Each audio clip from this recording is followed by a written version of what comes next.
The Fix is in. The Sports Fix. Portions of the Sports Fix brought to you by GV Art and Design. It's not just a shirt, it's a statement. GVArtwork.com. Sports Fix listeners, don't wait all day or all week to get in on the fun. The party doesn't stop when we go off the air all week long. The Sports Fix social media sites are your one-stop shop for all things Cleveland sports. Jump over to Facebook.com/TheSportsFix, Facebook.com/TheSportsFix, and become a fan today because we love fans and they create some of the best sports talk in town, Daddy. You'll enjoy talking to your fellow Cleveland sports fans on the Sports Fix fan page. And if Twitter's your thing, well, you know how we do it. Tweet with us at TheSportsFixCLE. It's that simple. Twitter.com/TheSportsFixCLE, baby. Chat live with the crew during all your favorite Cleveland sports events, tickets and contests and trivia and so much more. Get with us today, The Sports Fix on social media, Facebook.com/TheSportsFix. Tweet with us at TheSportsFixCLE. Join the Sports Fix on Facebook and Twitter today. Hey Cleveland, this is Anderson Varejão of the Cleveland Cavaliers. You are listening to the Sports Fix. Live in Ohio, it's time to get your fix. The Sports Fix.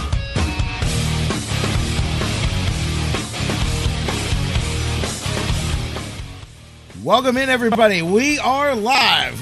Kicking things off here on a Thursday towards the wrapping up the week already, man. Blown through it, baby. Here we go.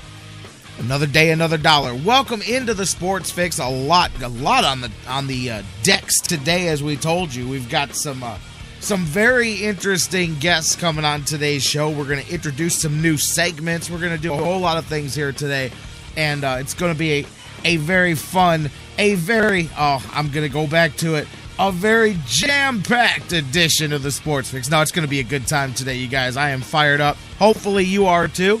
Ready to rock and roll, lock and load, baby. Speaking of phone lines, very, very limited access today because we've got people coming on basically for 3/4 of this show. We're going to be guest heavy today. So I've got phone lines open for about the next 13 minutes here, opening part of the show, and then the final segment of the show. 216-539-7535. I'm just going to throw that right out. 216-539-7535. Let's rock and roll. You are listening to the Sports Fix. I'm your host, the Big Daddy on the microphone, J-Rocc. Jerry Myers with you for, as I said, what is a loaded edition of the Sports Fix today. Why is it loaded? Because we've got 3 guests on tap today. Mike Brandenburg actually was supposed to be guest number 4. My man Mike is covering the short season Indians, the Mahoning Valley Scrappers. He is covering Media Day today. He's out there talking to some of those young Indians, and they are legitimately young Indians out there, and he's talking to those guys and doing the Media Day thing. So Mike's going to be with us tomorrow, and it was totally just a miscalculation on my part. I didn't even realize Scrappers Media Day because they start their season so much later. So definitely looking forward to talking to Mike tomorrow, and hopefully we've got a victory to talk about with Mike tomorrow. Anyway, maybe it was fortuitous that he moved over because a little bit of a mini slump here. You get yourself into Kansas City and you end up losing both of them. We'll talk about that here in a minute, but you got to keep your head up and you got to keep trucking along. I mean, this is going to be all season long, and that's what I said. That one I was dead on about in spring training was this division and the competitiveness that, as you see, Indians, Kansas City, Chicago, they're leapfrogging each other every weekend. It seems somebody is passing somebody else in the climb to get to Detroit, while Detroit falls back down to everybody else there. So it's going to continue to be that way, and it's going to come down to the cannibalization of your own division. You're going to have to beat them. That's who's going to win this division, is the team that wins the most division games this year. That's what it's going to come down to, as you can already see through what we've seen so far in the season. But we'll talk more about that here as that continues to go on. But on deck, we've got Jesse Kalsi, astronumerologist. He's going to join us in a little bit. I told you guys about this. He's got some very interesting theories and philosophies on the jersey numbers that athletes wear and how it's in the signs, it's in the numerology of what leads to certain people's success. And hey, man, listen, I'm as intrigued, to go back to yesterday, I'm as intrigued by it as you guys are, thinking, let's hear it out. So I'm very interested to talk to him and see what he's got, and apply perhaps some examples to some of the guys we've got here in Cleveland. We'll see. Very interested to talk to astronumerologist Jesse Kalsi in a little bit. The BSK himself, my man Kendall Lewis, joins the show again today. Remember, he was with us after the Browns draft, and you guys really loved it, and we had a lot of good reaction. I had a great conversation with Kendall, so he's going to be with us every Thursday, 1 p.m., hour 2, kicks off with the BSK right here on the Sports Fix. So I'm looking forward to having him here back with us, and we're just going to, today I said, you know what, we're not even going to focus on a particular thing. We're just going to meet Kendall Lewis. We're going to get to know all of us, myself too. We're just going to talk about the gamut of Cleveland sports and have some fun there as well. Then the sports doctor, not to be confused with Dr. Football, because he is the doctor of football, but this is legitimate. A sports doctor specializes in several different specializations, including sports medicine. He's worked with some Olympic athletes before. Dr. Robert Weil, he's with us here. He's going to be here later on in the show. We'll talk to him, get a little bit of background on him. We're going to talk a little bit. Hey, this was kind of what led to me talking to him, reaching out to him. Remember, we did the story about the high school pitcher who was out there for 100 and however many, nearly 200 pitches it was, and that kind of led to the connection. So I do want to talk a little bit about that. It's summer. You got a lot of sports going on, especially with youth athletes. We'll talk a little bit about the injuries that are most common and the most common ways to prevent those injuries for those of you that have youngsters out there as well. Looking forward to talking to the sports doctor. Plus, he's from Chicago. I'm going to find out. Cubs fan, Sox fan. We may have some issues there, but I can tell you, talking to him off the air, he's a big John Manziel fan, so he's definitely going to make some fans with some of you guys here on the show. He's also a big LeBron James fan, I believe, too, so he may disenfranchise some of you with that one, but very interested to talk to the sports doctor a little bit later on in the show. That's all on tap, plus your phone calls, tons of things to get into. So let's do it again with the phone number. 216-539-7535 is the number to call. 216-539-7535. You can hit us up as well on our social media, facebook.com/thesportsfix. Tweet with us at the Sports Fix CLE, always to stay in touch with the show.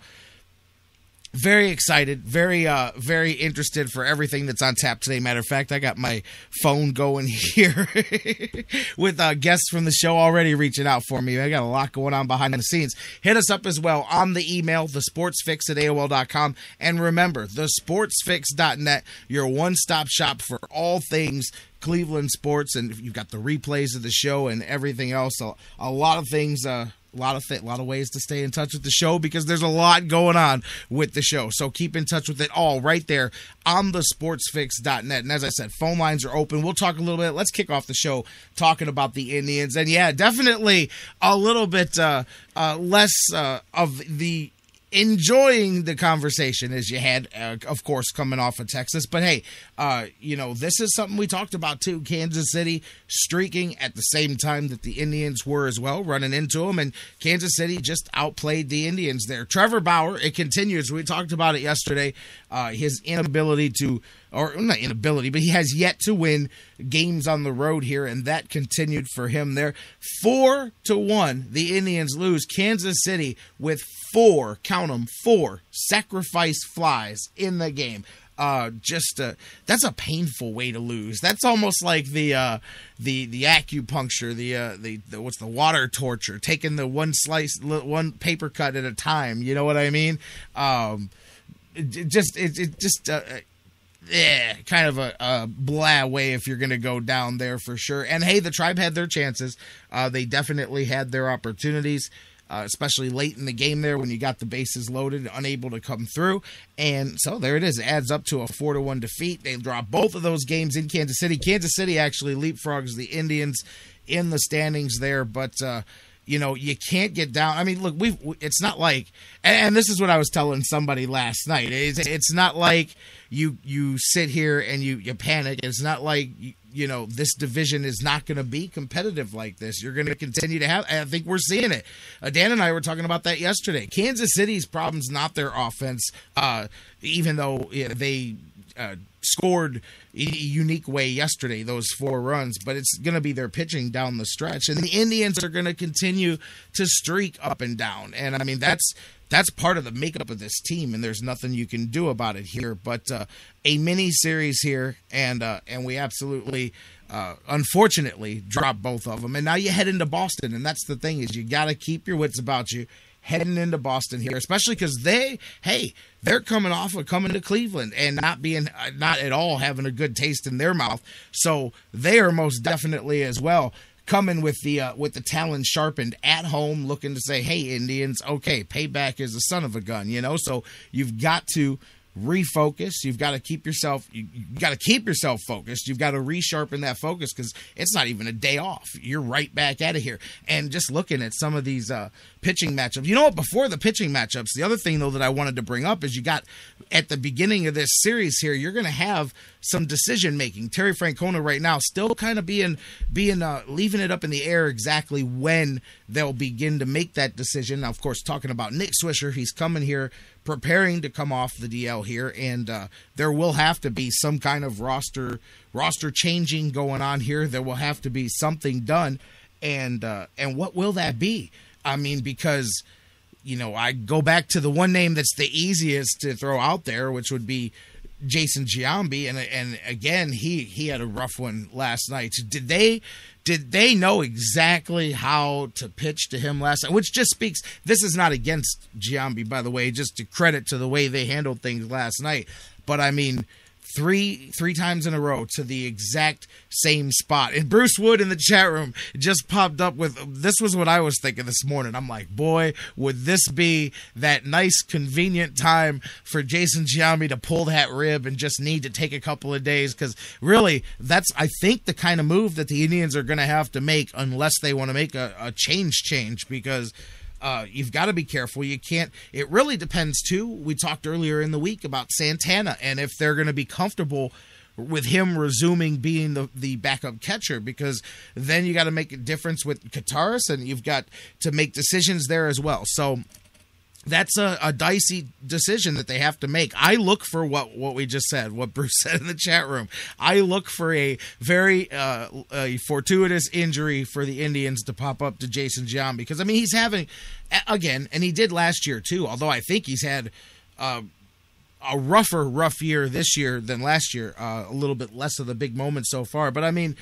that's always been we may have to deal with that issue, and I just think that you're getting close to it too, because you got to be careful. You can't monkey with the pitchers in the early part of this series too much, because you can't get McAllister back just yet, so House is going to have to pitch over the weekend there. He's in the slot in that series, so you want to keep your bullpen with 8 guys. You can't.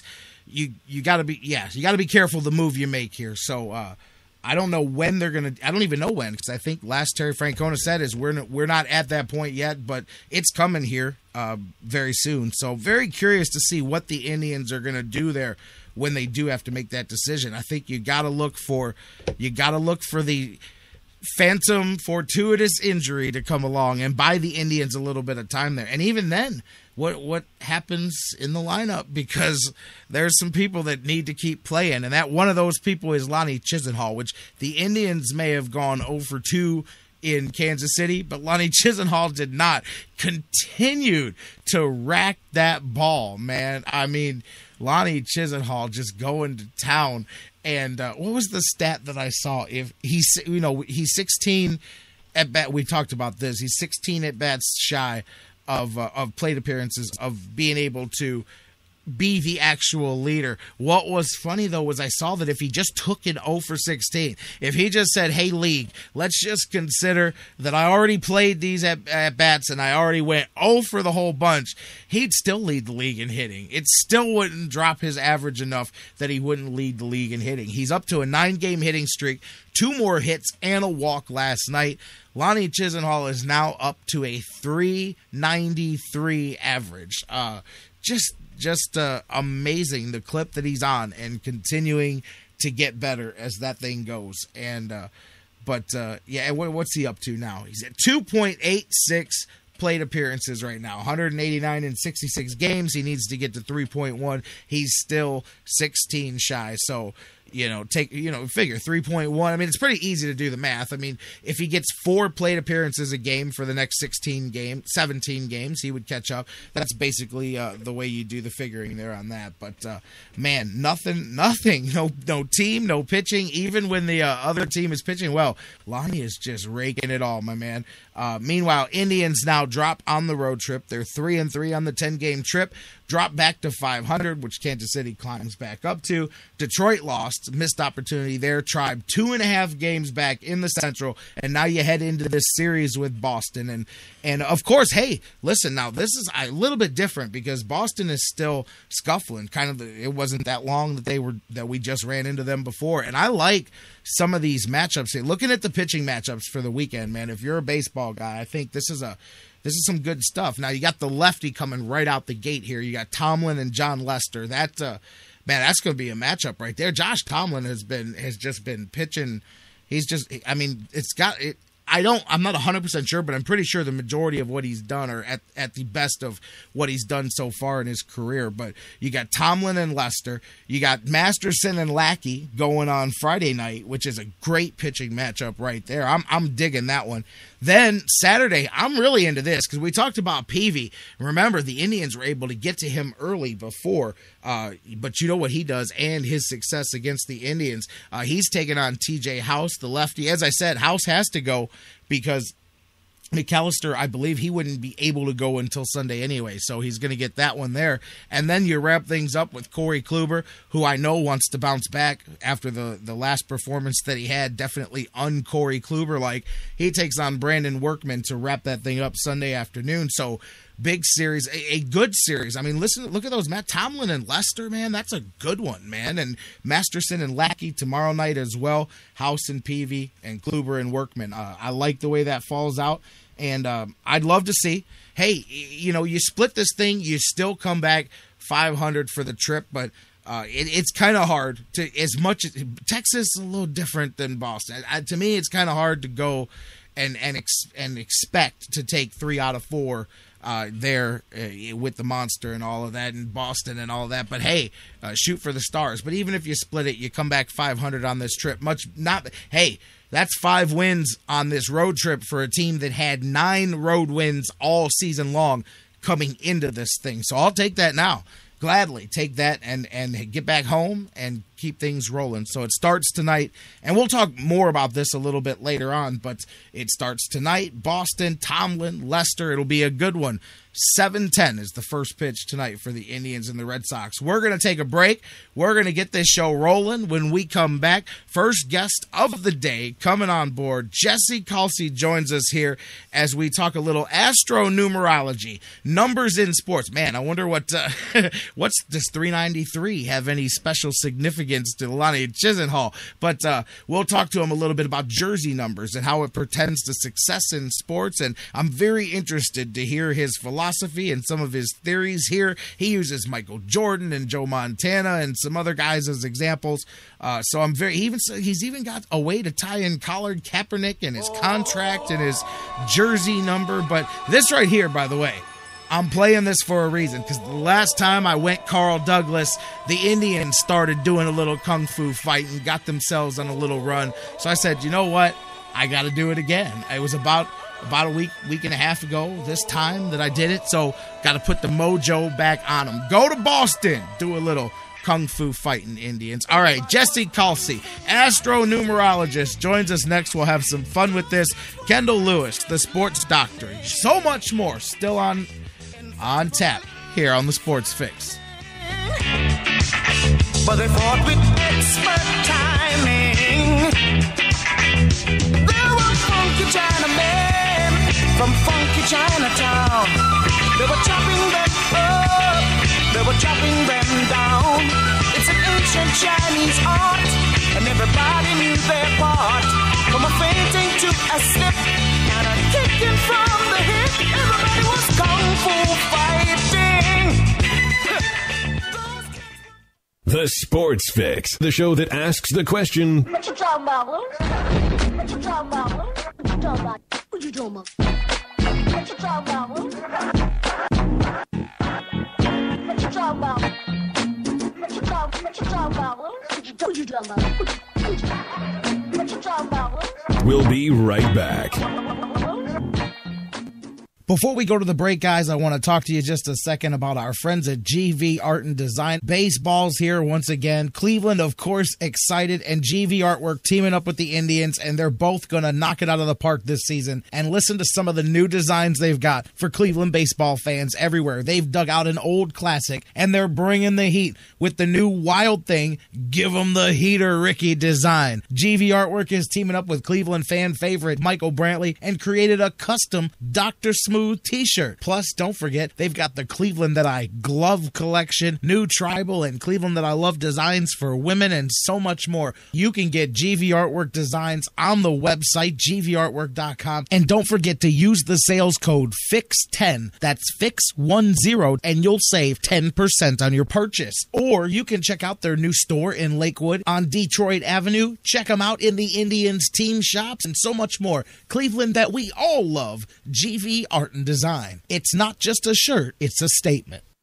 Hey, Sports Fix fans, I'm Fred McLeod, TV voice for the Cavaliers. When I'm not busy taking elbows from my buddy Austin Carr, I'm tuning in to see what the guys are saying. Come on, Cavs! The engines are cranking and purring, and that can only mean one thing. Bike nights are back at Harry Buffalo North Olmsted. Rev up your hogs and head on down to Harry Buffalo North Olmsted every Monday night. Enjoy $3 drinks and beers, $5 pizzas, and crazy wing specials for all bikers, all on their open patio. Hot bikes, good friends, and great times are waiting for you. 4824 Great Northern Boulevard, right outside Great Northern Mall. Monday bike nights at Harry Buffalo, the proud sponsor of the Sports Fix. Sports Fix listeners, like us on Facebook today. Facebook.com/The Sports Fix. At the corner of Carnegie and Ontario, it's basketball time at the Q. Have you gotten your copy of Cleveland's Finest yet? Highlighting the best moments, players, and media members in Cleveland sports history? In-depth personal interviews with some of the top names in Cleveland sports fill the pages of this incredible book. Joe Gray, Fred McLeod, Hector Marinero. Discussing the most intimate and sometimes controversial details of the largest moments in our town's sports history. The Indians have won the divisional title. A perfect game for Len Barker. What a win for the Cleveland Cavaliers. Their first time in a playoff. It's the first book written from the players' point of view, with the media that covered it and the fans that watched. Finally, the true stories are told. From a miracle in Richfield to the NBA Finals. The Detroit Pistons have been booby-trapped. From a perfect game to a World Series one pitch from victory. From a Wildcat High School dynasty to the golden days of the Browns, Barons, and Crunch, this book will change the way the entire sports nation looks at Cleveland. Cleveland, you will have an October to remember. Cleveland's Finest by Vince McKee is this year's must-have book for every Cleveland sports fan. Available now at Amazon.com. Get your copy today. Portions of the Sports Fix brought to you by Quick Lane at Valley Ford Truck, home of the low price tire guarantee. QuickLane.com/Valley Ford Truck. You're listening to the Sports Fix.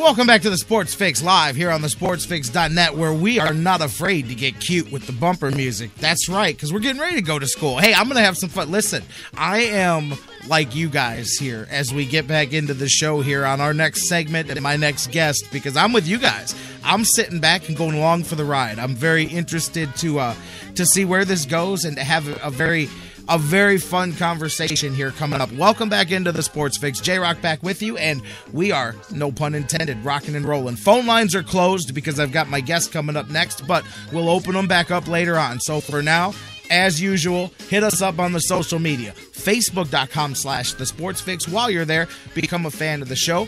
Hit us up on Twitter. Tweet with us at The Sports Fix CLE, and make sure you follow us there too. Email us, thesportsfix@AOL.com, and of course, the one-stop shop for all things Sports Fix, thesportsfix.net. We're going to go back to the phone lines. This will be interesting here. My next guest is I guess you'd call him an astronumerologist. Jesse Kalsi here. He's got some interesting philosophies and formulas on the way athletes and their jersey numbers and it pertaining to their signs and to their success. And I'm very curious about this, just like you. So I'm not going to talk about it anymore. I'm going to go to the phone lines and let's see where this goes.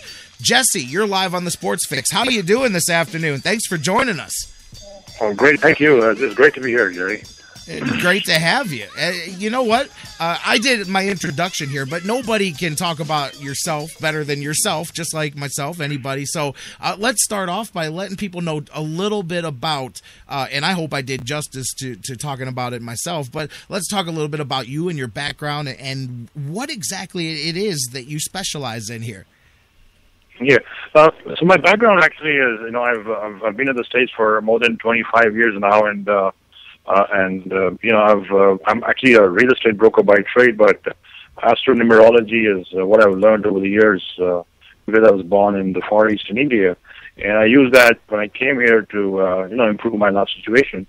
The numbers is about energy. Here in the West, or the many schools, the Greeks, the Chinese, the East Indians, or the many schools in numerology. But what I practice is more the astronumerology, which is associating planets and numbers, and I believe that it is my belief, and I've been fortunate to say that I've consulted many people over the years that numbers play a very important part in our lives, whether it's our personal lives or whether it's just sports, like we're going to talk about now, and what sports numbers can do to bring success to players and athletes and all of that. That's funny because, you always hear numbers are always tied, whether we're talking stats and jersey numbers, dollar numbers, all of those things. So numbers, of course, a big part in sports, but I'm very interested to hear this as well because you can cite, and I believe you do, let's get into that, many examples of how this works. Give somebody an example. Use somebody like, I know, Michael Jordan, perhaps, somebody that is a name brand. Everybody recognizes Michael Jordan. I know you've got some tie-ins there with how the number 23 pretended to his success. Talk to me a little bit about stuff like that. Yeah, exactly. So what happens is Michael Jordan, he was born on the 17th of February. So 17, that energy has a lot of the energy of planet Saturn, and Saturn is very disciplined. It's a cold, slow-moving planet, and so with that energy, right, the best vibration would be Mercury, which is the number 5. And if you see, Michael Jordan had a jersey number 23 with the Chicago Bulls, and that was magical for him. But the truth also is this, that of course one has to have the talent. They work very hard, but at the same time, the energy of these numbers that come on their jerseys, or it comes on their names, is also very, very important to achieve success. Earlier, Michael had a number 45, and when he was when he came back. Yeah, 45. Yeah, but that 45 never worked for him, for reasons being that the energy of 4 and 5 was Uranus and Mercury, and that was not the best way. So I would definitely attribute the number 23 to Michael's huge success. And it was quite interesting when he sold his mansion somewhere here very recently. There was huge 23 on the gate as well.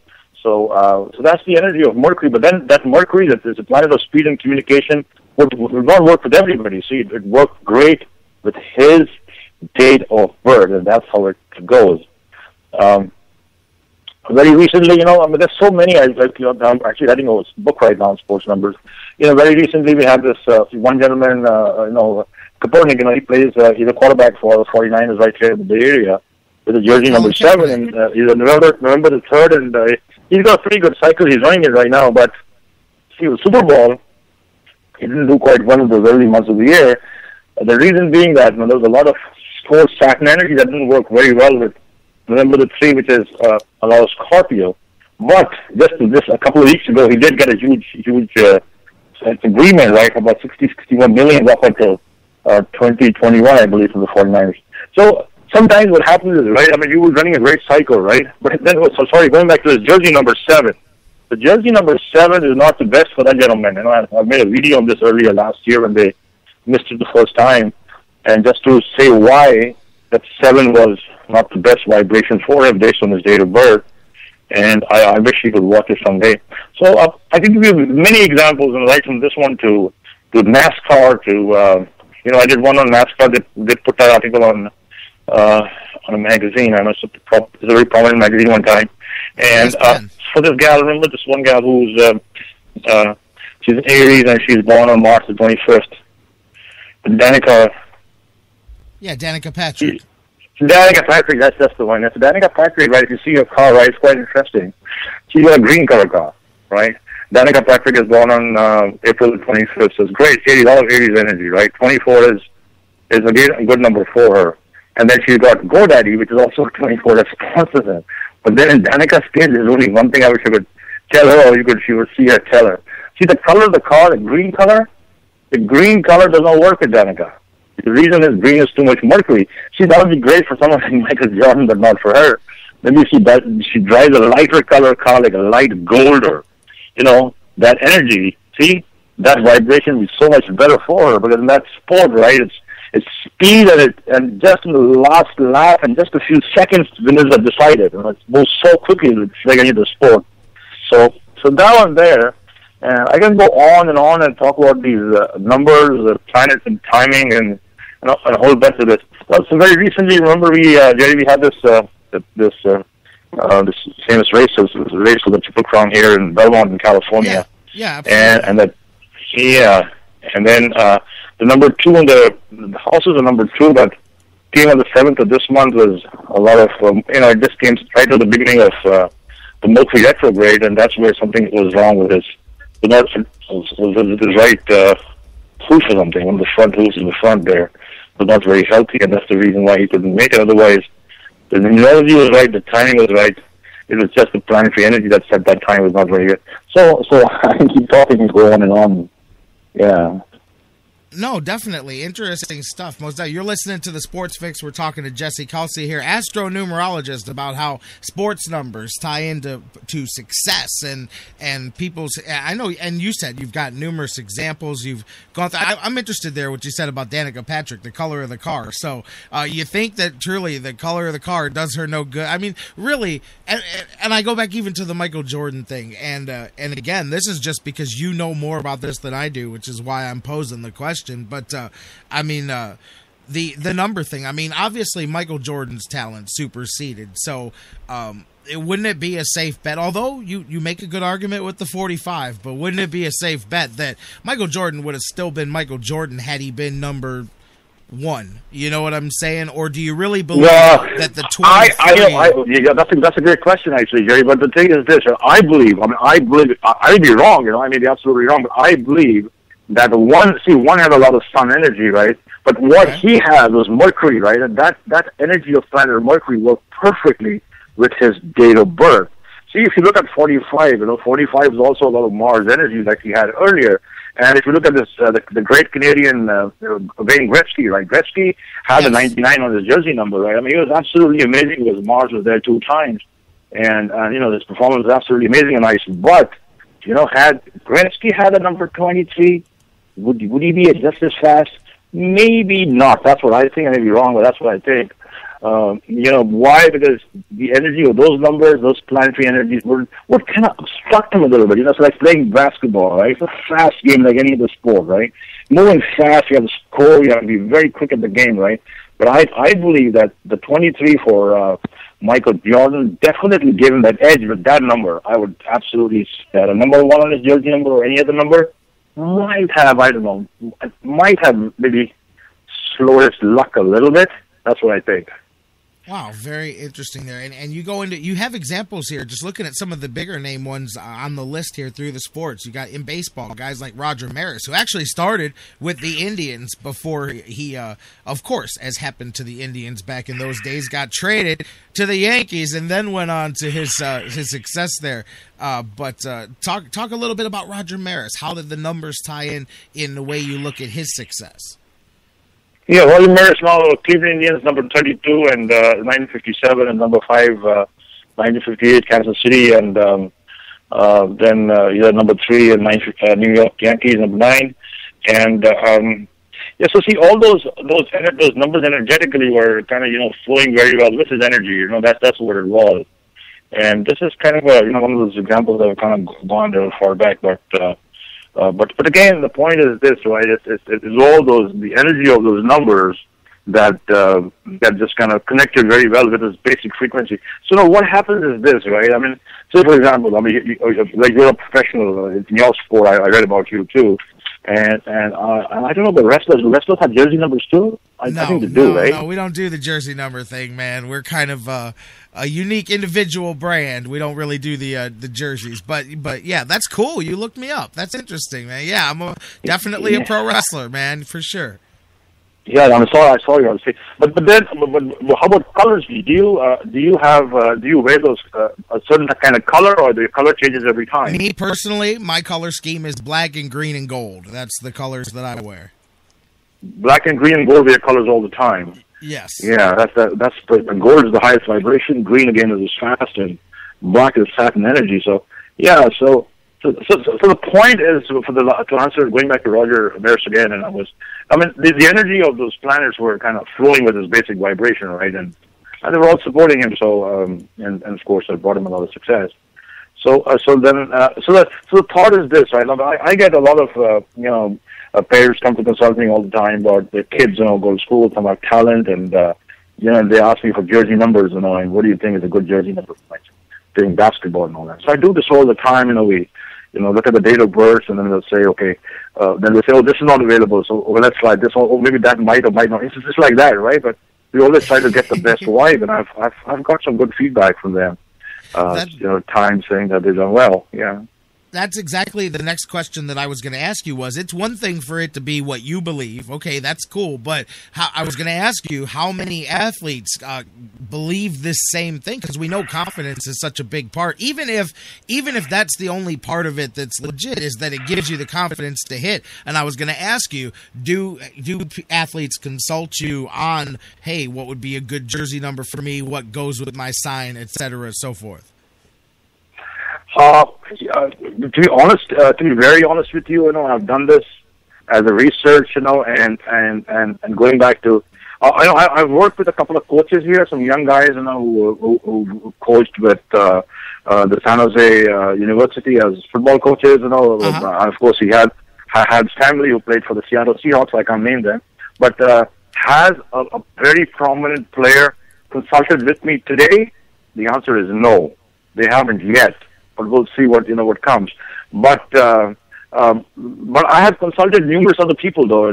But like the example that I gave you was this last gentleman who's a coach a football coach at the San Jose State University, and then from there he's almost been very close to getting to Stanford.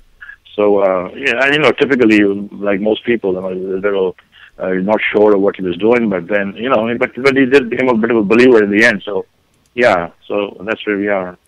Interesting stuff, Jesse. Okay, you know what? Before we wrap things up, and by the way, if people are interested, you have a website, jessekalsi.com, KALSI.com, correct? And they can find out more about you and all of these, and not just in sports, but how the numbers apply to all different parts of life, finance, jobs, life, relationships, all of that. But let me just ask you, and something that relates to Cleveland here now. Let's say, okay, Johnny Football, John Manziel, just got drafted by the Browns, going to come in and be jersey number 2, and of course he's known for his money sign. And how does the jersey number 2 tie in? Because there's been other number 2s, but I guess it depends. How does that pretend to perhaps his? Does it fit with his sign? Does it fit with the?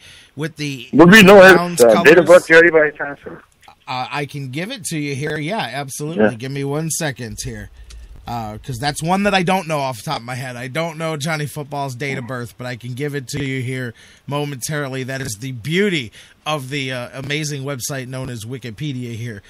So give me 1 second. Here we go. December 6, 1992. Yeah, so December 6, number 2 will work with him, because what happens is Venus helps the energy of Moon, which is number 2. So yes, I think that number will work for him. That number's going to work for him. Okay, because the other quarterback we had most recently with number 2 was Tim Couch. He did not work out well, but his birth date was July 31st, 1977. Is that why the number 2 didn't work for Tim Couch? Okay, so July 31st, 1970, July to August, number 2. See, he could have picked up a better vibration. In his case, the energy of sun, which is number 1, would have been his best bet, because Uranus, July 31st is more Uranus energy, and sun and Uranus is like a sun images, right? So if you ever get to meet him, or if he happens to listen to this, I'd say the energy of sun, which is a number 1, which could be a number 1 or a number 10, would be excellent for him. So that's what Tim Couch did. He should have been number 1 or number 10 instead of number 2. Yes. So, but number 2 was very big for him, though. Very big for him. Number 2 for John Manziel is going to work out good, though. So there you go. Much better, yeah, much better. The reason being that December the 6th was a lot of Venus energy, and Venus flows very well with the energy of moon. The full moon that's lining up tomorrow. And 2 and 6 is very compatible. Yes, it is. All right. Very, very, very interesting stuff. Jesse, thank you so much for joining us.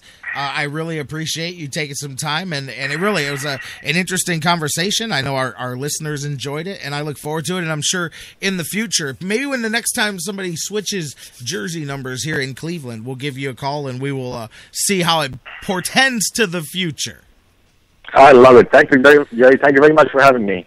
Hey, thanks for being here. Jesse Kalsi, thank you very much. Have a great day. Sure. You too. Astronumerologist. You guys can check him out, jessekalsi.com. And hey, I apologize if anybody was I know some people said they were having some difficulty following the conversation, but it was a good conversation. Thank you guys very much. Technically, on our end, I think everything was good, so there may have been a little bit of static perhaps coming from his end, but thank you very much to Jesse. Thanks to you guys. I've got a couple of minutes here, so I saw some calls coming in.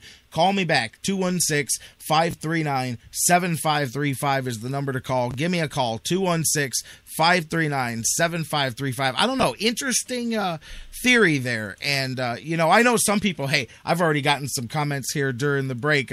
Some people get into I talked about it yesterday. Some people get into the horoscopes, and some people get into the signs and the astronumerology and all of that stuff. And some people don't. And so it was going to be interesting either way. But Tim Couch, maybe that's what was wrong with Tim Couch all along, was he should have been number 1 or number 10. But if we gathered anything from that phone call, it's that Johnny Football's got a chance to be good because he's got the right jersey number to go with his sign. So I'll take that as a plus from that conversation. Caller, you're up on the Sports Fix. Good morning, J-Rocc. Good morning, Bruce. What's up, man? Yes. Hey, I wanted to give you a quick report on Francisco Lima. Absolutely. I've heard some good. I've heard some good things lately coming. I mean, all season, but I know I saw you were raving about some of the plays he's made in the field lately. Oh, my God. He made a play last night at short that was like 8 steps in the outfield grass, threw a BB to Swisher that I don't even think Nick saw it. I think he just stuck his glove up and it landed in it. But, I mean, he threw the guy out by 3 or 4 steps. It was incredible. And then he made a double play at shortstop where he just kind of like glided. And, I mean, it was it's like watching a young Omar before Omar actually used his bare hand. So he was. Dude, I'm excited. He was pretty impressive. Excited. I know you're excited too.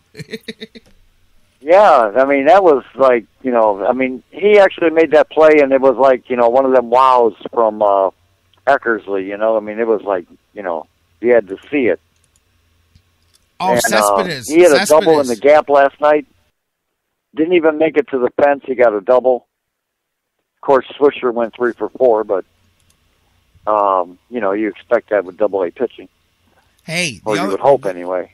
Yeah, you would think $76 million would get you a guy that could hit some double-A pitching at least. But off the topic, I know you had posted a message earlier about it. Did you see 2 days in a row Cespedes. We were just talking about him. Dan was raving about the first throw, and then there he goes again, man. I mean, I'm a big fan, a big mark for guys that have the arm like that, man. I get off on the gun from the outfield to nail somebody, whether it's at third, whether it's at home. But, man, that's back-to-back, man.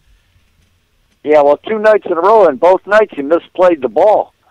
The first night it bounced in front of him, hit off his glove, and then hit the wall and rolled. And he picked it up and threw it home and right over the guy's shoulder. That was so beautiful. You can misplay the ball when you got an arm like that, man. Maybe it's not misplaying the ball. Maybe it looks to us like he's misplaying the ball, but to him, it's purpose. It's like, hey, man, I make this ball take one bounce, I get him to take a step towards the next base, and I got him, you know? Pretty much, because last night the ball rolled down the wall, rolled by him, rolled all the way around to the outfield. He picked it up and threw it to third and nailed the guy. Oh, he but did. When he nailed the guy at the plate, the guy, you know, I don't want to say his name is Kindor or something like that, but anyhow, when he got to the dugout, he asked the players if the ump had handed the catcher the ball, because he thought, you know, there was no way they were going to get him out. You know, so I looked and the ball was in his glove. I thought the ump had handed him a ball. So there was no way he thought he was going to be out at home. You're listening to the Sports Fix. We are open phone lines right now, 216-539-7535 right now. Bruce is on the phones with us. Bruce, real quick, I want to throw back to the guest that we just had in this segment. And yeah, you were right, by the way. I saw you in the chat room. The language barrier a little bit, I understand, over the phone, difficult for some people to follow, but some people weren't. But the gist of it, what do you think, man? I know Johnny Football is your guy, man, so the number 2 apparently lines up well with his sign, but see, if we had only known to put number 1 on Tim Couch, perhaps the whole last 15 years would have been differently. I mean, it was maybe the Cavs and Browns should hire this guy just to do the numbers. I'm telling you, man, it can't hurt, well, right? You know, it may work, you know. It cannot hurt. You know, line up their birthdays with the stars or whatever, and you know, Miss Cleo, I mean, we've made actually a lot of had money. Indians players that have lost the ball in the moon, you know, so, I mean, it's happened, you know. I mean, you've got to give them a different number. No, I knew it would be an interesting conversation, and it was, most definitely, for sure. Bruce, heading into Boston, how you feeling about this? You looking for the Tribe to split this? Do you think they can go for more? I mean, I like the way the pitching matchups line up. I know we talked about it a little bit earlier in the show. I'm not real big on Boston this year. They're not the world champions that they were last year. They're not. So, but you can't they can be beat. We showed that they can be beat. All you have to do is keep the ball in the park, and you pretty much got them.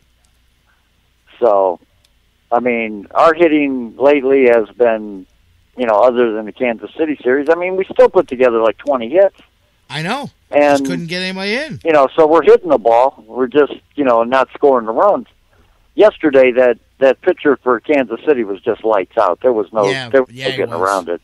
Yeah. I mean, we were hitting them, and we just weren't hitting them at the right time. Now, and then when he needed an out, he definitely got it. There was no, you know.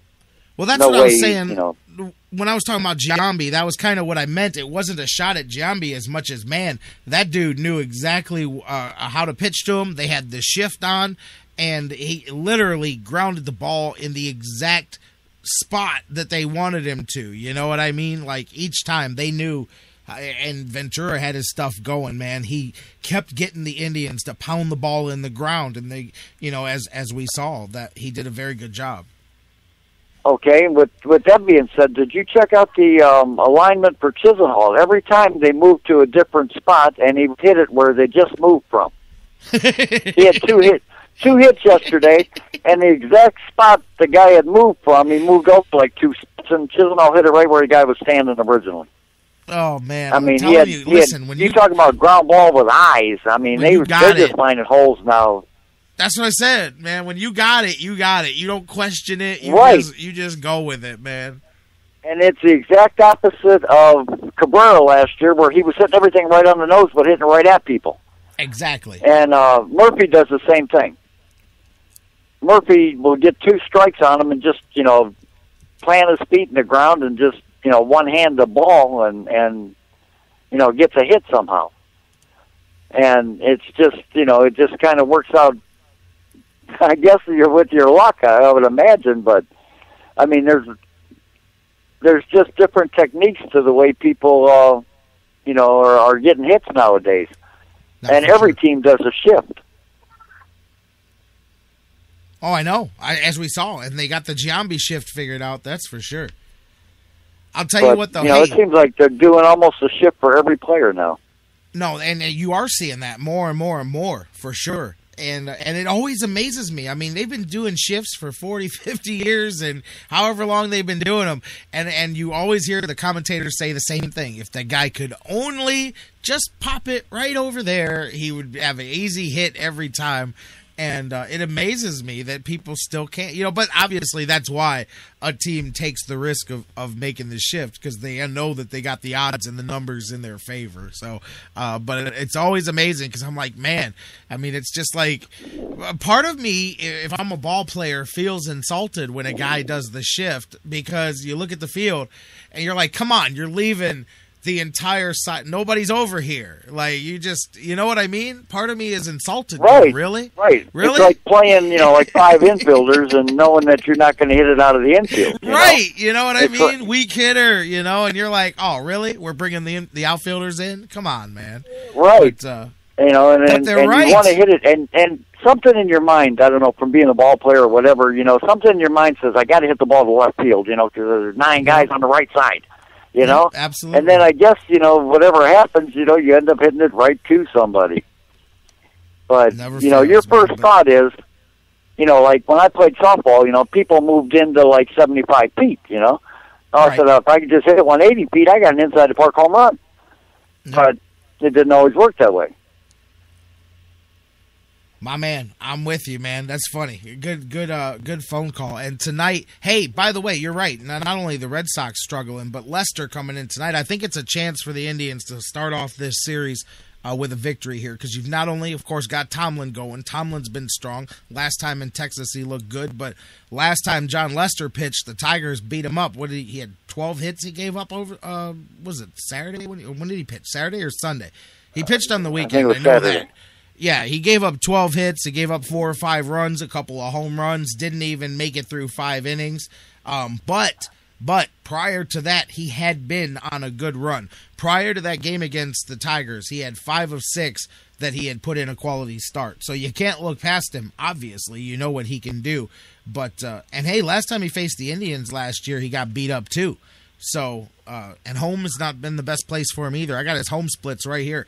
In Fenway this year, Lester's only 2-4 with a 3.05 ERA in 6 starts. So, definitely a chance with Tomlin on the mound for the Tribe to go out there, get to Lester, get the first one of the series. It's always so much easier when you take the first one and then take the rest as it goes, but you've got to come out here, I think, with a split. You want to come off this road trip, especially when you won 3 of the first 4. You want to go home with at least 5 out of 10, Oh, exactly. And, what did we say, 4 out of 6 or whatever, 6 out of 10?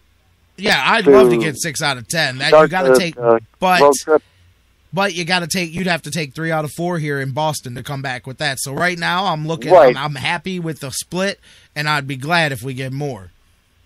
Well, I thought, I'm not sure if you did or not, but, I thought, we could take Kansas City both games or at least split with them. No doubt. I had no idea they were going to sweep us. I mean, that was kind of the way I looked at the rest of the trip going. When we took 3 out of 4 from Texas, I said, okay, cool. What we're going to do is just split with Kansas City, split with Boston, go home with 6 out of 10 and be happy with it. But they didn't take care of business. But Kansas City's streaking. I said that when the series started. I said, don't think that this is just a gimme for the Indians here. And sure enough, they showed. And they're going to be in it until their pitching collapses for them down the stretch, but holding up enough for them. So this whole division, man, it's gonna be a dogfight. I love this division. Are you kidding me? Everybody's streaking, but in different directions. Yep. Detroit's coming down to us, and Kansas City's coming up to us. So. Yep. And the White Sox and Twins are just staying they're staying with us. Absolutely. So everybody in the division's working, and it's great because I'm not a Verlander fan anyway. But anytime that guy can get beat, man, you know what? Too like enjoying it. Is I saw a tweet yesterday that said, and guess what? His extension money doesn't start until next year. Like the big money, the whole. Man, yeah, that could end up, and you don't look for a guy like him not to bounce back, but if he doesn't, that could work out bad. But Craig, with the great point in the chat room to wrap this phone call up, forget about winning 2, 3, 4 out of this series. Just win tonight. Start tonight, and then work your way through the series from there. And I think they've got a great opportunity with Josh Tomlin on the mound. Tomlin's been dealing, and he can go out here and give you a chance on the pitching side. You get to Leicester, take this first game of the series. I agree. And, I think, like Boston's not the team that they were a year ago, so I think we have a good chance of winning at least 3. But I'll take 2. From your lips, Bruce, right there to Wahoo's ears, man. Well, Bruce, I'm up against it, man. Anything can happen in Fenway, though. I mean, it could be 10-9 games. You know it. I wouldn't be surprised at all if there's one 10-9 game mixed in the bunch here over the weekend. Now, one quick thing. Verlander was a Cy Young Award winner, and then he started dating Kate Upton. Do you think there's any kind of, thing to his downfall there when he started dating Kate Upton? Could be, man. I would be distracted. I mean, like, the guy was doing great, and he got this beautiful woman, and now all of a sudden he can't pitch, It's like, I would be distracted. I can't lie. I wouldn't necessarily be distracted, but I would get home a little bit quicker after the games. I would hang out. Yeah, like in the 8th inning, I'd be leaving. I'd hang out with the boys just just me a out. little I'm bit going less. home. What happened to Verlander, man? He used to go out with the boys after the game, Nah, not anymore, man, everything was in, I have like this theory that if, once you get married, like Travis Hafner, when he got married, Nick Swisher, his batting average went down. Your boy Nick Swisher. Or they have a baby, your average will go down that year. Your boy Nick Swisher got married and had a baby, man. So maybe that's the double duo that got him in, man. He got married to a hot actress. Yeah, was working the opposite way. He just had a kid. Now all of a sudden he's sitting like a madman. I'm thinking, maybe 2 or 3 more kids down the line here should be fine. Oh, man. Bruce, my man, I'm up against it. I got Kendall coming up next. I got to get to the break, man. Thank you very much for the phone call. All right. Thanks, J-Rocc. All right, my man. And you know what? Craig in the chat room, you're absolutely right about that comment right there. We're going to take a break. We'll get you some news, and when we come back, we're going to get you the BSK live. Kendall Lewis joins the Sports Fix next when we come back.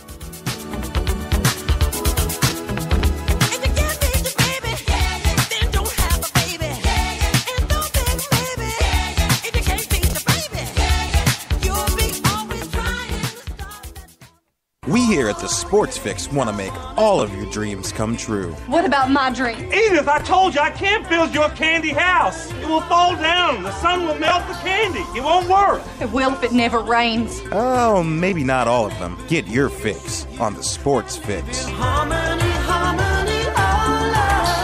Hey guys, before we go to the break, I want to talk to you a little bit again about our good friends at Harry Buffalo North Olmsted. Of course, during Brown season, we're there each and every week. What a fun time it was last year. But not just that, so many more reasons for you to check out the Harry Buffalo today. The UFC, the Ultimate Fighting Championships, some of the hottest fights in the world today. Each and every one of their huge events. Harry Buffalo is one of the few places in Northeast Ohio you can go there and watch each and every UFC fight at the Harry Buffalo. And let me tell you, I've been there. The people are out the door. They are to the rafters. It is one of the craziest environments for some UFC fights. Wing Mondays, they've got great deals on wings and drinks, and every day of the week there's a different special, a different deal. And don't forget the Bison Burger, the unbelievable. It is the combination of a fantastic burger and eating healthy combined into one unbelievable sandwich. You have got to get a Bison Burger while you're there. So whatever you're looking for, whatever day of the week, Monday through Friday, Saturday, Sundays, there's something for you at the Harry Buffalo North Olmsted,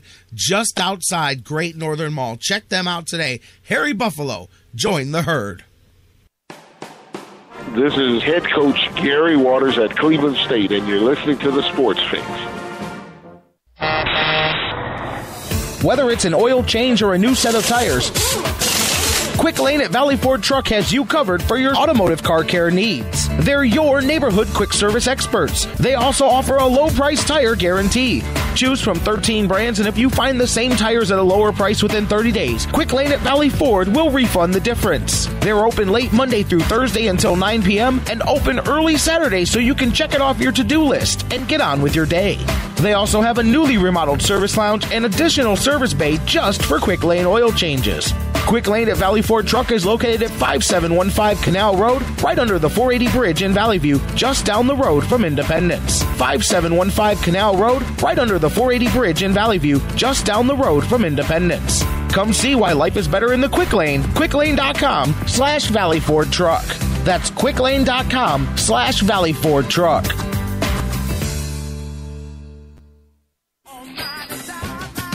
Business owners and professionals, do you want to take your business, your product, your team, your event to the next level? You want to advertise right here with the Sports Fix. Our listeners are among the most loyal listeners, terrestrial or internet. The Sports Fix universe is not only the radio show, but tens of thousands of fans on Facebook and Twitter. Email me, Jerry Myers, thesportsfix@AOL.com. That's thesportsfix@AOL.com. And let me help you swing for the fences and hit it out of the park right here on the Sports Fix. The Sports Fix is now available every day on the world's largest internet radio service, iHeartRadio. Download the free iHeartRadio app, subscribe to the show, and get your fix. News break. I'm Christine Lisi. Right now, perhaps this is the year Phil Mickelson can finally claim his first U.S. Open championship and complete the career Grand Slam. First round coverage from Pinehurst live on ESPN. Mickelson 1 under through 8. He's 3 strokes back of leader Brandt Snedeker. The Spurs have a chance to put a stranglehold on the NBA Finals in Game 4 tonight against the Heat. San Antonio, coming off the rout in Game 3 on the road, will need another solid effort out of Tim Duncan, Tony Parker, and Manu Ginobili to up its series lead to 3-1, according to former Spurs Sean Elliott. If they can enhance the players around them, if they're doing that, they're doing their job. They're making other players better. It doesn't have to be. It doesn't have to show up in the stat sheet. It just means getting players involved a little bit more. Instead of holding on to it, getting rid of the basketball early. Sean Elliott on SVP and Russillo, Game 4, 8 Eastern, ABC and ESPN Radio.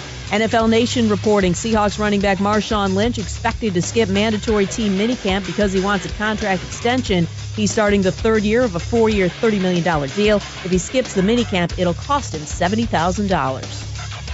Add some power to his projects this Father's Day. Lowe's has the DeWalt 20-volt lithium-ion drill for $99 and 20% off all Charbroil Commercial Series gas grills. Lowe's, never stop improving. Offers valid through 6/16 while supplies last. See stores for details.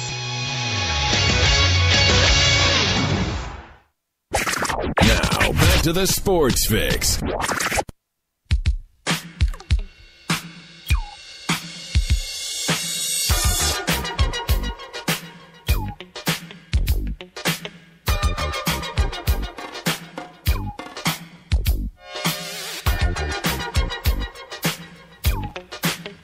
Welcome back to the Sports Fix Live here on the sportsfix.net. Hour 2 kicking in here live on the sportsfix.net, on TuneIn and TuneIn's radio app worldwide, on Spreaker and Mixler.com as well. All of you, welcome in listening on digital delay 24/7 on iHeartRadio, iTunes, Stitcher Radio, SoundCloud, and more. J-Rocc back with you guys as we roll on. I keep going back to my earlier guest, Jesse Kalsi, and thanks to him for joining us, astronumerologist. Man, Tim Couch somewhere right now. He's down in Kentucky. He's down somewhere down there kicking himself, going, man, if only I had talked to that guy, things would have been so much different. No, I disagree. Not about the jersey number part, but doesn't matter what jersey number you're wearing. If every middle linebacker and defensive lineman in the entire country is teeing off on you to the tune of getting sacked, 75 times in that season or whatever it was, I don't know. Unless he was wearing a bulletproof jersey, I think that may have been the only thing that could have saved Tim Couch there when it comes to that. But anyways, who knows, man? Number 1, number 10 would have worked better for them. Welcome back to the show. J-Rocc back with you guys, and thanks to Bruce for the phone call last segment as well. I'm going to open the phone lines back up At the end of the show, we've got a couple more guests coming up here in this hour. In just a few moments, going to be joined by Kendall Lewis. The BSK is going to join us here on the show. Looking forward to talking to him a little bit later on here in hour number 2. We've got the sports doctor, Dr. Robert Weil, is going to join us here. Looking forward to talking to him as well. And hey, just because the phones are closed does not mean that you can't keep the conversation going. Pick up the phone. I just said the phones are closed. Hit us up on Facebook. Facebook.com/thesportsfix. Tweet with us at thesportsfixcle. Facebook.com/thesportsfix. Tweet with us at thesportsfixcle, or you can email us thesportsfix@aol.com. And while I'm waiting on Kendall, I wanted to bring this up earlier. I just didn't get to it. We were talking Tribe, and then we got rolling with the guests and stuff. But I don't know if you guys have seen, but if you remember the other day, we were talking about this, and I mentioned this exact thing. Kevin Love, I think it may have been Monday, we were talking about the quote-unquote reports that were out over the weekend, and I was pretty ticked off, if you remember, because it went viral that Kevin Love spurns the Cavaliers and says no interest in Cleveland, and I told you guys that I sourced it down, and I actually went and found the original quote that started the whole thing that blew up into all of these articles that were misreporting stuff, and it was simply a tweet that said, "It is believed that Kevin Love would not be interested in a trade," and that innocuous tweet became enough to create a whole weekend worth of articles, some of them very inflaming, that were along the terms of Kevin Love adamantly denies any interest in going to Cleveland, just refuted. It was amazing. And I told you guys on Monday when we talked about it, I said, you guys, I know where that came from. And well, anyways, but I thought it was really interesting for those of you that may have seen. Kevin Love now was talking. He was doing an interview, and one of the questions that he was asked, it was USA Today, I believe it was, the original interview that I'm referring to here. He was asked about that. And he was asked about the quote, and this is the quote that it turned into. Cleveland has interest in Kevin Love, but the feeling is not mutual. And they directly asked Kevin Love what he thought about that. And he said, he doesn't read that stuff. He said a lot of it comes from outside sources and places like Twitter, which I'm telling you guys, the number of people that depend on Twitter and go as gospel on some of the things that they see there, it just absolutely amazes me. But he said, the Cleveland rumors are not outlandish at all. I think that they have a great foundation, a great young foundation, and I went on to say some things there, and I'm like,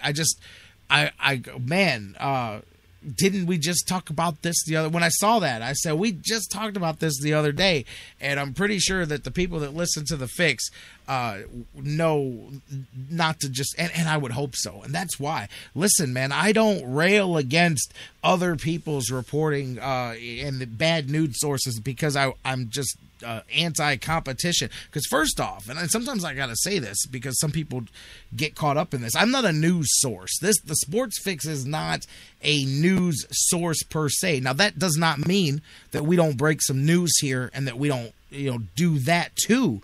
But we're not a news. This is not the news show. This is not Sports Center. This is not, and I do believe that every different outlet has a different responsibility and a different set of rules that come with it. And I believe that there's different responsibilities that come with each of them as well. What we do here, we are a sports talk outlet. That is what we do. So what we do is take the news that's reported elsewhere, and we do the same thing that you and your buddies do at the bar on Friday after you get paid, or while you're watching the game at halftime. We take the news, we break it down, we figure out what's real, what's not, we talk about it. All of that is what we do when we do this. That's sports talk radio. It's different from being a news outlet. And so when I saw that, I said, you know what? When we've got an open minute on the show, I wanted to bring that up because I had just talked about it on Monday, and it ticks me off the way Twitter's able to do that, you guys, because one quote that did not even come from the guy. It was a secondhand belief quote, and all of a sudden it became a news story over the weekend. And for that matter, I could care less if I like Kevin Love, but I'm not in a camp of whether he comes to Cleveland or not. But on Monday when we talked about it, I said, guys, it blew up over the weekend, and it was never even a quote. But anyways, Charles Morgan, you shut your mouth in the chat room. Hey, guys, we're going to go to the phone lines now, go to my next guest. I've got my man Kendall Lewis joining us, the BSK. I believe he's here now. If not, I just introduced somebody else. But going to the phone lines now. Kendall, is this you? Yes, me. All right, just making sure, man. I mean, somebody else could have jumped on and said, hey, I'm Kendall Lewis, too. I mean, they would have had to have the smooth voice, but they could have, I don't know. So I was just making sure, man. How you doing? I'm doing all right. How are you?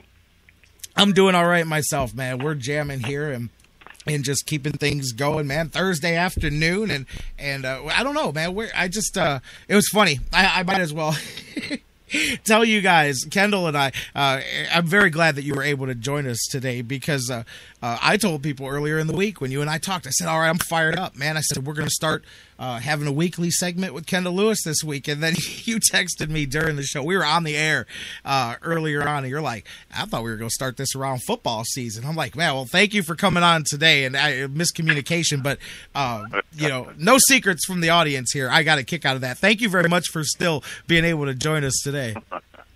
No problem. No problem at all. And and like I said, I just wanted to, I didn't even have a topic. I said, you know what, me too, because I'd like to know the baseline on where Kendall Lewis is. We talked a little Browns after the draft, so I kind of got a little bit of your feel there. But we were just talking before you came on. I was talking about the Kevin Love thing because I just get mad at Twitter media reporting and how people just take a report, they see a line on Twitter and they turn it into a news story and then people believe it, and it really bothers me. And the whole weekend, the Kevin Love thing. And as I said, I don't have a horse in the race. I don't care if Kevin Love comes here or not. I mean, except as a basketball player. But over the weekend, Cleveland was mad. There were people inflamed over the stories. Kevin Love has no interest in Cleveland, refuses a trade to Cleveland, all of this stuff. And, as I knew all along, turned out he didn't say anything about anything. This was somebody else just saying what they thought. But people turned that into a news story. I can't stand the way that works in today's media, Yeah, but I'll tell you what, I think people in Cleveland are so fixated, some of them so bruised, so battered, and they're such fans of Cleveland that they want anybody who's a free agent. We want everybody to want to associate themselves with Cleveland in a sports way. And so any straws that we get, be it about basketball, football, baseball, anything, I think the fans grasp at that, and so they take that as the gospel. Give you a perfect example. Last week, I was in the barbershop, and one of the guys in the barbershop says, well, I think the Cleveland Browns are a team that we can rely upon and that's going to be great. They're going to be a Super Bowl contender. And with that narrative comes me saying, are you nuts? I mean, there are certain things that they've done better than last year, but they're not a Super Bowl team. And all of this hope and, all of this is brought about by the fact that, I think a lot of people want Cleveland to be great in sports and great in, everything, so that, the national consciousness will be trained on Cleveland. So I think that's why in the Twitter universe and Facebook and all of it, that people get excited and, some people will get angry when you tell them, I just can't see Kevin Love coming here. And I think that's really what it is. And you know what? That's interesting. Since we're talking about that and talking about the Cavaliers, because I'm feeling you out too. I don't know, where are you at with where the Cavaliers are at right now? Like, what's your take on just the state of the franchise in general? Well, you know what? I think a lot will be told over the next 2 weeks, and if the Cavaliers choose a player who can truly play, regardless of how the NBA is playing the game, regardless of how people like to see the game played, but if they get a player on their team who's an excellent player, then I can say, well, I think the Cavaliers are going in the right direction. Really, I would say that the Cavaliers aren't going in the right direction because they have a jumbled amalgam of talented players who can't play well together. They don't have a philosophy organizationally that they look to gather talent like the San Antonio Spurs. And I think it was Jeff Van Gundy who mentioned it in one of the broadcasts, that the way the Spurs play on the floor emanates from their owners, through their general managers, through their coaches, through everything that they do, because they have a philosophy about the organization and the players that they employ. And remember, the last time we talked, you and I, I told you that I was hoping that this draft and the tone that set in Berea was a tone where they had a blueprint for every position, for the people, not the players necessarily, but the people and how they conduct themselves, how they think, you know, everything that they do. And that's what the Cavaliers do not have. There is no Cavalier way. It's helter-skelter.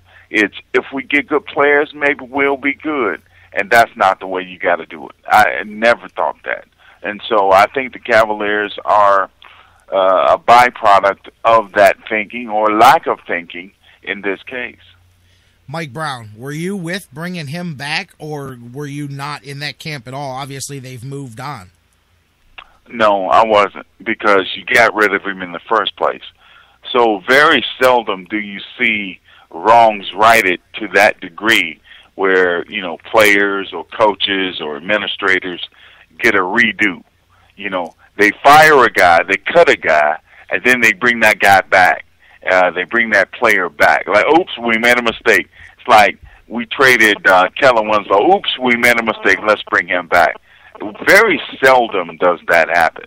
It happened one time to a great degree with the Vikings. They traded Fran Tarkenton, and a few years later, they got him back, but the situation had changed. The ownership, the coaches, all of that had changed, and so it warranted bringing back a Hall of Fame player in his prime who was great. But Mike Brown, I'm dubious as to whether he's the kind of coach that could coach a team like the Cavaliers, a team on the rise, a team still trying to get its identity. So, no, I wasn't down with it. But I must say that I wasn't down with the firing of Mike Brown when they fired him, because he'd done nothing to be fired, just as he had done nothing to be hired. So, yeah, that was a mess from the word go, the hiring and refiring and the hiring again of Mike Brown. That's why, you know, with this coach search here, man, I'm very interested to see the way they go. Some of the names, you know, you hear, you go, okay, I can see where they're going with that. Some of them you scratch your head. This one, we talked a little bit about this the last couple of days because he came in. But, you know, obviously in Cleveland it would be popular because of history. But, you know, you hear a name like Mark Price. And then to me, you mentioned being able to coach a team in the position that the Cavs are in. Even if Mark Price has the ability to be able to make that transition to being an NBA coach, it's like what you said. It's being able to handle a certain group of players, a young group, and who knows, somebody brought up yesterday on the show a good point. Who knows if he would have the temperament to get that group of players to listen, even if he had the acumen to do the job. What do you think about a guy like that coming in for an interview? Well, I really don't have an impression or an opinion on Mark Price, because I don't know what kind of coach he is. He's not coached, even an assistant coach in Cleveland. So I don't have the wherewithal to make a guesstimate as to what kind of coach he would be. My guess is that with a certain type of team, a more veteran team, a team with more unselfish players, he would be good, but that's not Cleveland. Because another great point that Jeff Van Gundy made just Tuesday night is when your best player buys in, your best, then it's easier for the other players to fall in line. And so if Kyrie Irving was the type of player who didn't care how he was viewed, he wouldn't care about his stats, he wouldn't care about, the numbers, he wouldn't care about being the top dog, and it would follow that Waiters would be the same type of player, and, on down the line, then I would say Mark Price would be a good choice. But I would think that they would need a more veteran, more experienced coach to lead them to the promised land, is my opinion on Mark Price as a head coach. But if they hire him, if they hire Mark Jackson, if they hire anybody across the board, I would think that the biggest impediment to that coach being good would be the talent on hand, Kyrie Irving included. I agree with you there. That was my biggest kind of thing about Mark Price, was kind of what you said too. A different team, yeah, because he's definitely seems like the kind of player that could make that transition, but who knows, each one's different. But I don't know about here, and you're so right. Kyrie's the key no matter who's the coach. It could be you or me. It doesn't matter. And that, people hear those cliches so much that they sound like cliches, but that whole getting your best player to buy in, that's the key. Like San Antonio, you bring them up. When a new guy, whether it's a rookie or a free agent, shows up and he sees Tim Duncan doing as the line goes, and Tony Parker, and these guys just follow down the line, and they just go, okay, that's how the top guys do it, that's how everybody does it, and that's how you get a team that gets that mentality, and I agree with you 100% about that. Well, I think that the Cavaliers have to understand that the paradigm that they'll have to employ is a completely different one than, say, Miami or Chicago or Los Angeles, because they're not going to get the top-ranked free agents to sign here. People say, well, how can you say that? Well, I say to them, name the top-ranked free agent since free agency has been in effect that has decided to come to Cleveland. None of them. So I think they have to understand that it's a different paradigm, that they have to do things differently.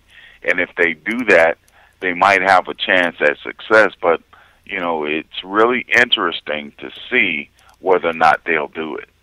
I agree with you, man. And we were talking about the Spurs, and you bring it up Van Gundy talking during these finals, since that's going on right now. What are your thoughts? I mean, last year was a great matchup between the two teams. I thought, and then not to discredit the Heat, but, you have a great individual player with LeBron, and then you have a great team concept with the Spurs. And I think it's kind of the ultimate matchup of, like, those two different philosophies being centered around the great individual player. Not that LeBron is just an individual, but you know what I mean? He's kind of the superstar that draws the attention, where with the Spurs, it's that team concept. But this year, what do you think? Do you think they've got what it takes to take care of Miami, or is Miami going to be able to continue like they did last year? They were down a game all the way through the series and kept coming back. How do you think this plays out?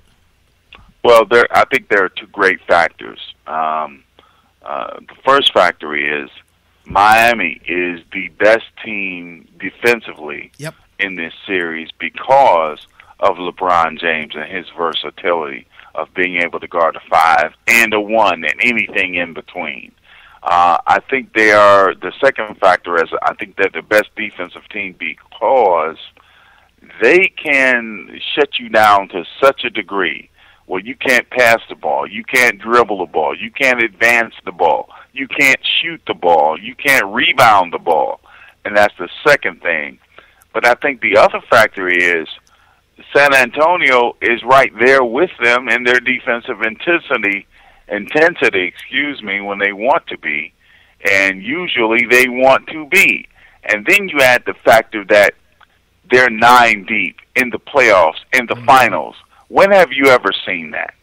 Where you can take 9 guys and count on all 9 of them equally, and the best of the 9 is a surefire first ballot, no doubt about it, Hall of Famer in Tim Duncan. Then you have Parker and Ginobili and the 2 young guns and Danny Green, and it just goes on and on. Patty Mills. There are so many players on that team who meet the moment. I mean, they may not play well, but they always meet the moment. And what I mean by that is they're not intimidated or afraid of taking a big shot, diving on the floor, getting a big rebound, all of those things, getting those 50-50 balls. Then you have Ginobili, and Ginobili hasn't played well this whole series, save maybe one game in game one spurt. So when Ginobili gets going and the rest of this cast of characters, the Red Rocket and just so many other people, Tiago Splitter, that is an equalizing force to give them the wherewithal to go against Miami. All that having been said, I think this is as close a series as I've observed since the Lakers-Celtics 80s rivalry, because either team could win, either team could lose, didn't make no difference where you were. So tonight will be a great test, I think, for both teams, whether San Antonio says, well, listen, we got control of this series by the throat, we're not letting go. And Miami says, well, you're in our house, we're the champs, we got LeBron, you're going to let go. So I think this is probably going to be the best game we've seen, playoffs or regular season, all year long. And it's going to be one that's going to be decided late, I think, probably last team with the ball. Somebody on Miami who's heretofore not been on the radar, Chris Bosh, even though he's played well and he has every case to go on his own, lead a team, but he's going to stay, I think. Mario Chalmers, Norris Cole, Ray Allen, somebody other than the big 3 are going to have to step their games up to decisively beat the San Antonio Spurs. And I believe Miami will do that. I don't know who it's going to be, but I think this is going to be a whale of a game tonight. One of the best I've seen in years, and I'm getting ready now. Here at 1:30 in the afternoon, I'm getting ready now for that game. I can tell. Norris Cole is my conundrum because I love Norris. I covered him. I talked to him a lot when he was at Cleveland State, and he plays for a team that I don't like, so I have to grudgingly root for his success and his failure at the same time, unfortunately, because of the team he's on. When he got drafted and then traded to the Heat, I go figures. He couldn't have just ended up in Chicago or anywhere else. He had to end up in Miami because I love Norris. I mean, he was sick when he was at Cleveland State, and but anyways, but man, I'll tell you what's crazy. Looking at these two teams, they're clearly the best two. And if you take, and I don't want to say it's an anomaly because I don't want to discredit the Thunder, but the Spurs were up 2-0 in that that Western Conference Finals, and then the Thunder just ran the table for whatever collapsed with the Spurs. But with the exception of that happening, we could have seen these two teams meet 3 years in a row in the finals, because up until that point when the Thunder ran the table and then went to the finals, the Spurs were looking like they were going to be that team that year as well. I mean, just clearly the two best teams coming head up here. And like you said, Boston and LA, that end of the 80s, those teams meet in middle end of the 80s. That's the last time you can go back, I think, to something like what we're seeing right here. Yeah, this is once in a lifetime basketball. And I agree that a lot of Cleveland fans are not necessarily off their rockers for LeBron James. But I'll caution my Cleveland basketball fan brethren to enjoy LeBron James, because even though I don't like how he left, I don't begrudge his leaving, and I think he's the best basketball player overall that I've ever seen. Rebounding, passing, dribbling, shooting, scoring, defense, all of it. If I was to sit down and draw up a basketball player, you would draw one like LeBron, 6'9", 6'10", great athleticism, great competitiveness, all the skills for everything you would need as a basketball player. That would be LeBron James. And so I think I would want to caution guys just to enjoy his play, because we're not going to see another one like him for a long time. What do you think is more likely? I don't think either one of these, but which would you think is more likely to happen this summer? LeBron coming back to Cleveland, or Carmelo being lured down to Miami, with a lot of the talk that the three of them, Bosh, Wade, and LeBron, will take less money so that they can create a big four and bring Carmelo Anthony down to Miami? Which one do you think would be a more likely outcome? I think the more likely would be Carmelo Anthony going to the Heat. I really don't think LeBron James is coming back to Cleveland, period, for any reason. There is no reason. If people argue with me about the money, well, he doesn't need money. Well, he can take his home team to a championship. Yeah, if he truly believed that, he wouldn't have left. Well, Cleveland is his home. No, Cleveland isn't his home. He's an Akronite, not a Clevelander. So any reason that you can give me, I can shoot down. And I don't think he's coming back here under no uncertain terms. He doesn't have to. Miami is a great team. They have great weather. It fits a lifestyle. There's no way. There are too many reasons why he would not come to Cleveland. Now, the other thing, I think that Carmelo Anthony would not have a problem with going to the Heat. And I know a lot of people say that wouldn't be a good match.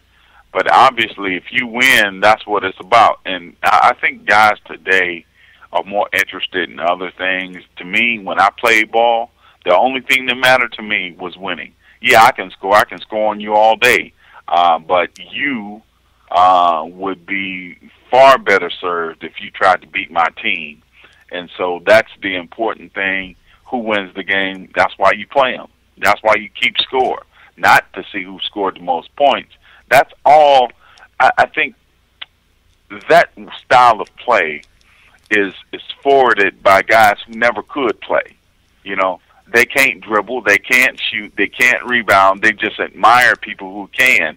And so that's the reason why they do it. But I think that the bottom line is going to be who wins.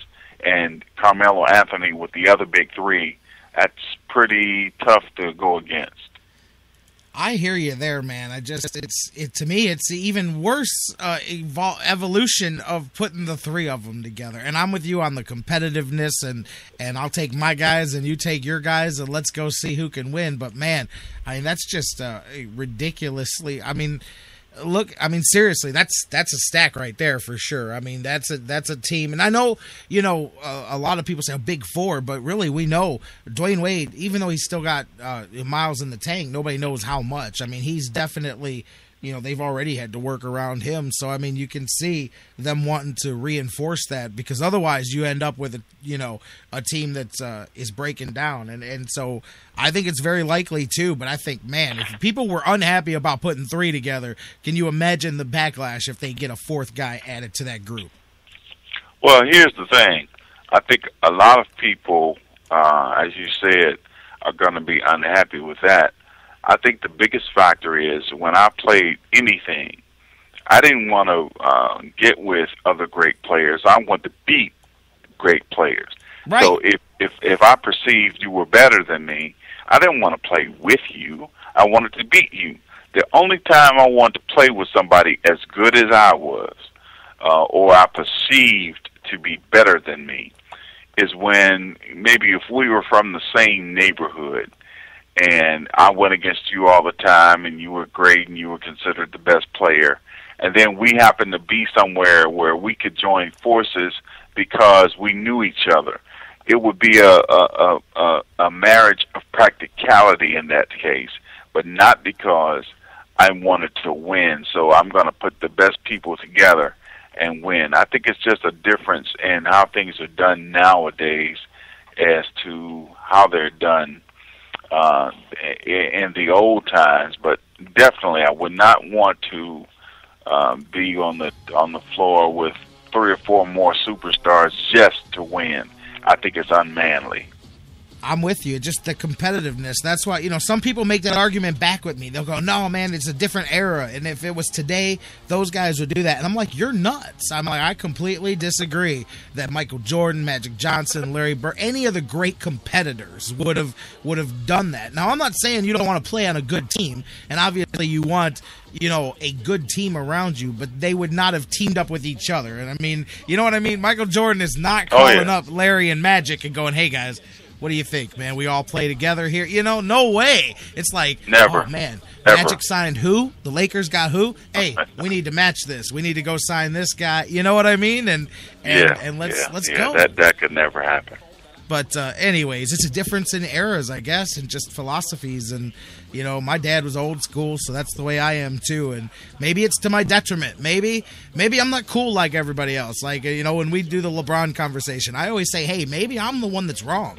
Maybe everybody else does want him back, and I'm the only one that doesn't. But I don't, for many reasons. They have nothing to do with basketball, and it's just some people are made up that way differently, Yep. I sure do. I don't think that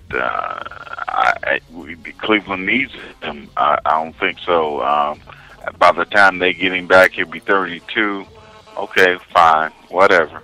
I think if the Cavaliers draft well 2 weeks from now, they can start their own big 3, big 4, and things will fall into place if they get the right coach. But I don't see the Cavaliers as needing LeBron James to be a good basketball team. Just do the right thing. You should get your own big 3 when you get that many number 1 picks in a row together, man. Who are you leaning towards? Without a doubt. Just quick, who are you leaning towards there with that top pick? Parker, Wiggins, Embiid? Who looks good to you? I like Embiid, but if they want to trade the choice, I would look to partner as a trade partner Oklahoma City and then be able to take Russell Westbrook and their pick, and I'll give them my number 1. And since we're collecting talent, let's collect talent, start trading it off, and figure out a way that the team can play. And I think that would be the best thing for the Cavaliers. But aside from all those trade machinations, I think I'd like Joel Embiid. Wow, interesting, man. I know he was just in the Cavaliers doing all of their work with the medicals and stuff, because that's going to be the key there, because so many people say that that's what really makes that decision, because his ceiling so high, but you've got to make sure that you're going to be able to get there and that you're not buying damaged goods, especially they're worried about it. You look what happened last year with Bennett coming in and having so much trouble getting going, and I think Bennett, don't write him off. I've already said I think Bennett's going to be in the competition for comeback player of the year next year. I truly believe that he's going to be much, much improved from what people saw this season. I really do. I don't know if he'll ever be a number 1 pick, whatever you think that is, but I think he'll be a quality basketball player. I do. Well, when they take you at number 1, unfortunately, you can't be a quality basketball player. You're right, for sure, man. That's the truth. You got to be the man. When they take you at number 1, they want you to be the man. And I think I see those talents in Anthony Bennett. But again, the coaching is so key and so crucial to any of those guys. And I think that this Joel Embiid pick, the pick of Tristan Thompson a few years ago, they have to make all those picks fit seamlessly if they're going to be a good team. Where's Paul Silas, man? Is he looking for a job right now? Because he'll come in and straighten some guys out. He don't care if you like him or not. Remember when he was here before? He had no problem. It doesn't matter if your name was LeBron or who it was. He he was going to tell you how it goes, man. But, hey, Kendall, great conversation, man. Thank you so much for joining me, man. And it's really cool to just be able to go off the cuff like that and talk about a bunch of different things. I appreciate it. And a couple weeks here, training camp will come, and then we'll get you on, and we'll make this the regular weekly thing. Okay, thanks a lot. Hey, thanks for being here, my man. And you guys can always follow Kendall on Twitter at The BSK Says. The BSK Says, SAYS. You can follow us at The Sports Fix CLE while you're there. We're going to take a break. When we come back, the Sports Doctor joins us next here on The Sports Fix.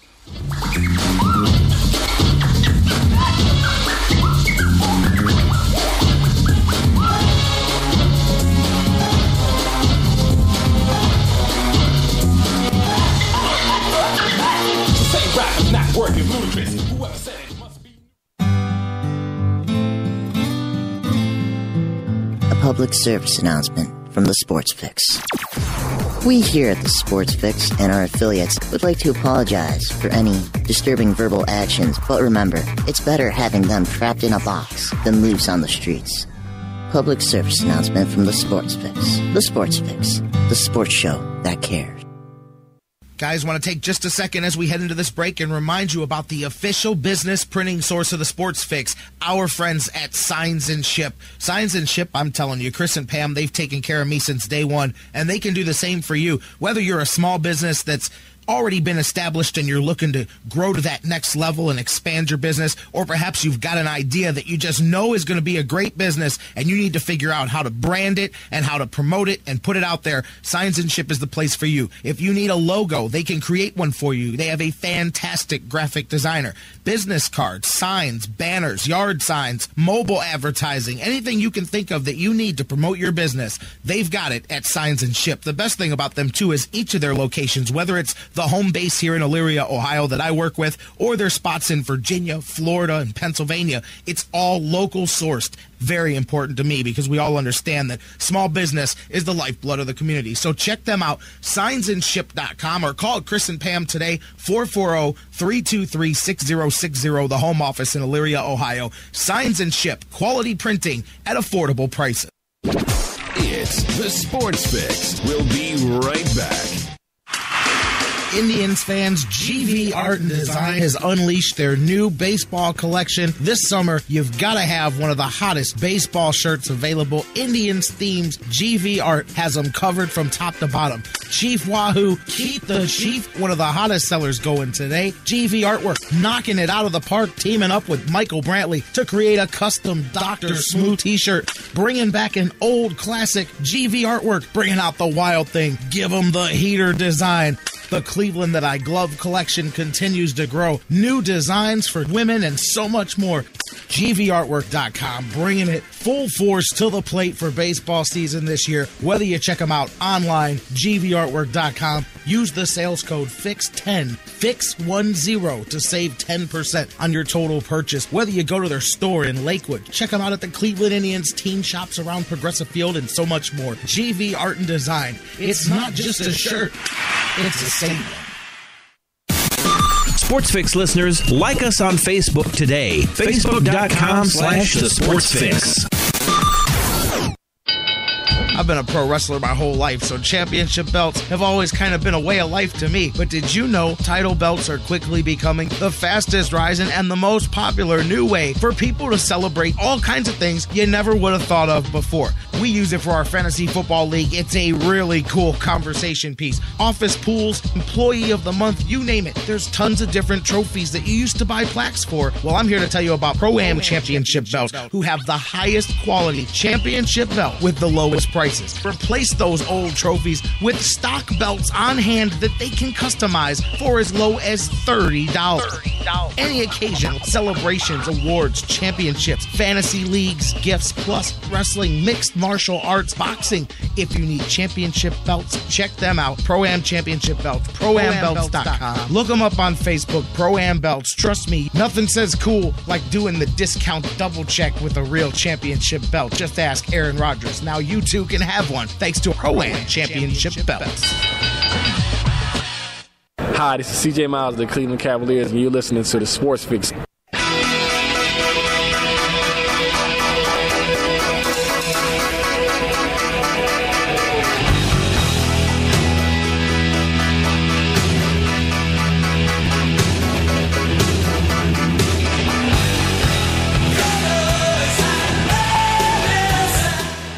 Welcome back to the Sports Fix Live here on the sportsfix.net, on TuneIn and TuneIn's radio app worldwide, on Spreaker and Mixler, and of course 24/7 across all of our digital delay platforms on iHeartRadio, the world's largest internet radio network, on iTunes, Stitcher Radio, all the different platforms. Welcome you guys so much for joining us. J-Rocc back with you. Want to thank my previous guest, the BSK, Kendall Lewis. Great conversation. We got to talking a little Cavaliers hoops and some NBA Finals, as well as big Game 4 coming up tonight, as you heard.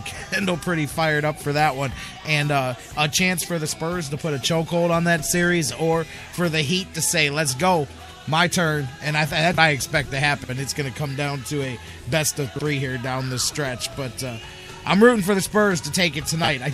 My gut tells me, just like any good fight, here comes, you had your round, here comes my round, man. So anyways, but thanks to Kendall for joining us here, and looking forward to having him on as we get into football season once a week there. J-Rocc back with you. Going to the phones next. Going to talk to this guy. It's actually going to be interesting because I was looking. I told you guys earlier in the week when I told you who was joining us here on Thursday. I said, man, I've been looking for kind of a go-to guy on the sports medicine side of things, and I believe we may have found him. So we're going to do a little introduction here today. Nothing too crazy here. We're going to talk to my man. He is known as the sports doctor, specializes in orthotics and many other things, also sports medicine, one of his specialties. Dr. Robert Weil's going to join us here as we talk to him in just a minute. Dr. Robert Weil, excuse me. And Dr. Bob on the phone lines. Going to go to the phones now. He's from Chicago, so forgive him for that, but we'll let that one pass here. Welcome back in. Welcome in for the first time for you to the Sports Fix. Dr. Bob, how you doing? Hey, Jerry, it's a pleasure to join you. Chicago here, connecting with a little bit of Cleveland, and it's a pleasure to join you. Add a little bit of sports medicine to the great stuff you do. As I butcher your name there, sorry about that. I asked you before it happens. We come on. I've been doing radio a long time on my show, The Sports Doctor, so sometimes you just keep on rolling, J-Rocc. You know how radio goes. It's live radio. We keep on going. And absolutely. Hey, before we get into anything else, the first thing we just said is Chicago. You a Sox guy or a Cubs guy? Because I know in Chicago, not a lot of people take both sides. Well, I'm a New Yorker, Jerry, so, I've been here about 40 years. I like both the Cubs and Sox. I treated players on both teams, Billy Buckner from the Cubs, Chet Lemon, and some other players, Eric Soderholm of the White Sox. I like them both. But I'm a big Hawks fan, I'm a Bulls, I'm a Bears fan. And it's funny, it takes a long time for these kinds of alliances and loyalties to settle down a little bit. But if the Yankees, or even the Giants, a team that's got Brooklyn on them, then you could talk to me. Oh, man, I need to introduce you to my man, Dr. Football. Got all these New Yorkers surrounding me here. Man. I hear you. I'll tell you. I try to practice my accent at least, once a month. Yeah. You know what? You talk about the Bears. Question for you. Yesterday, Bernie Kosar, and we haven't even talked about this on the show at all today. Guys, we're going to talk more about this with Jonathan Knight tomorrow, but Bernie Kosar and Mark Trestman obviously has ties. It was Cleveland. We talked about him when the Browns were looking for their head coach here as well. Of course, the Bears. Yeah, Bernie was in town. He had a lot of great things to say about Jay Cutler. First thing he said is, boy, do I wish I had that arm. But, he had a lot of, Bernie Kosar, great player. Where'd he go to college? Bernie? Miami. University of Miami. Bernie was in Miami. I'm a Louisville guy, and, Schnellenberger won the title with him, didn't he? Mm-hmm, mm-hmm. Yeah, way back, Schnellenberger, who helped put Louisville on the map. But, Bernie was in town, and he had a lot of great things to say and a lot of good feedback. He was a great player, as I mentioned, so it was good to see his insight. Well, here's the thing on our end, and this is what I'm going to get into tomorrow, is that's something that grinds my gears, because Bernie Kosar, he loves the Browns, the city of Cleveland. He's been here since the beginning of his career. We just talked about he got booted off the pregame or the preseason broadcast this year. A lot of people say it's because of the head injuries that he slurs his words on the broadcast. Regardless, this is a gigantic topic, by the way, in sports medicine. I talk about it a lot. People can go to my website, sportsdoctorradio.com. The concussion dilemma This whole football, it's a lot of shows worth of great information as parents and coaches and athletes are grappling with how can you possibly play a safe football. So it's a big topic. Oh, absolutely. So with all of that, though, one of the things that Cleveland, since 1999, since the Browns came back in 99, one of the things that people have always said is, why won't they utilize, maybe, okay, not head coach, but why won't you make a quarterback's coach, an offensive coordinator, something out of Bernie, who is one of the great minds of quarterbacks in NFL history? And it really grinds my ass to see him in Chicago coaching, even if it's for 1 or 2 days. Although it seemed like a very positive report here. I think he's well liked. A lot of people know who he is, but you got to be excited. You got Johnny Football coming your way, and you have your starting quarterback, coming back from ACL surgery. Isn't that true? Well, absolutely, yeah. But the thing is that what Bernie's doing for Mark Trestman and the Bears, a lot of Cleveland people feel that should have been, he should have had the opportunity to do that here, and it burns. But I hear, well, a popular guy like you, maybe you'll make it happen. Help make it happen. Yeah, right. But you got to, you connect the. There's so many loyalties and, the pressures of big-time sports. One of the things we pay a lot of attention to on the Sports Doctor, and we join you on occasion, we'll really get a chance to talk about, is the physical pressures at the highest level of athletics are just dramatic. We just experienced, and you were experiencing, whether it's the NBA Finals, whether it's the Stanley Cup, whether you just saw the French Open, you've got the World Cup starting, you got the best athletes in all sports. It's just really, they're all superstars. And physically and mentally, the demands are endless. Oh, absolutely. I'm with you there. It just, we'll talk more about it. But I tell you what, I heard from somebody that said things went so well with Bernie yesterday, and that relationship may turn into something a little bit more. Right now, it's being called a consultant basis, but I hear that Bernie Kosar could very well find himself with more of an active role there when they get into training camp. I don't know. I'm hoping personally that it's a, hey, Browns, look, somebody else is interested. It's like when you look to your girl and you go, hey, look, this girl gave me her number. I didn't really want her number. I just want you to come back and say, hey, no, don't take her number. Come stay here. So hopefully that's what it is. But Bernie can't sit around and wait for the Browns forever. If he wants to coach, he's got to start working in those areas, and that's what he did in Chicago. So anyways, going off into that, tell me a little bit about, I know you've worked with some Olympic athletes. As you said, you've worked with athletes at all different levels. Yes, I'm a sports podiatrist, so I'm dealing with the roll of the foot.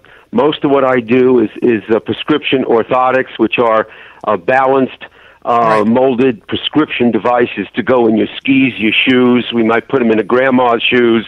We might be putting them in a high-performance athlete's shoes. And the 2010 was a very exciting year. One of my patients, who I first saw as a 10-year-old from here in Illinois, Evan Lysacek, won the men's Olympic figure skating gold medal in Vancouver at the 2010 Olympics. So, but I've worked with many of the Super Bowl Bears in the past, Walter Payton, Jim McMahon, where I was a consulting podiatrist to add orthotics to the mix.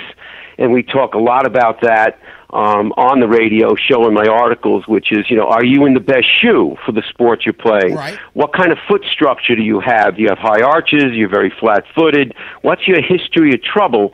The song, the foot bone's connected to the ankle bone's connected to the knee bone? Yeah, I bet you every listener in the joint knows that song. Oh, yeah. You have to get back to me on that. But that's a lot of times very, very important when it comes to athletic events where we see so many knee problems that could be related to foot mechanics. So we talk about that a lot. That's my practice where we might be looking to match. And I see a lot of high-performance kids, and this is one of the big topics on the Sports Doctor, which is when you have a talented youngster, when should they specialize? How much are they specializing? And we see these kids could be figure skating. I call them the prodigy sports, Jerry. Figure skating, gymnastics, soccer, tennis, where you see kids who maybe be 10, 12 years old, they're playing year-round already. So overuse, injuries, and problems in youngsters is a very, very big concern and topic. But also in my practice, we deal with the rest of us, you and me, the recreational walker or runner. What type of activities do you do, Jerry? Well, I'm a professional wrestler, so that's okay. A little bit you mentioned that. I love that idea of the trophy for a belt.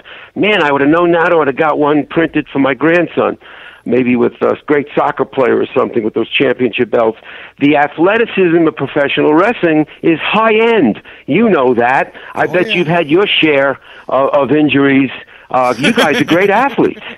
I could do a whole segment just on the injuries. We might talk about that. You know, they're great athletes. So this is what I do in sports medicine in the office.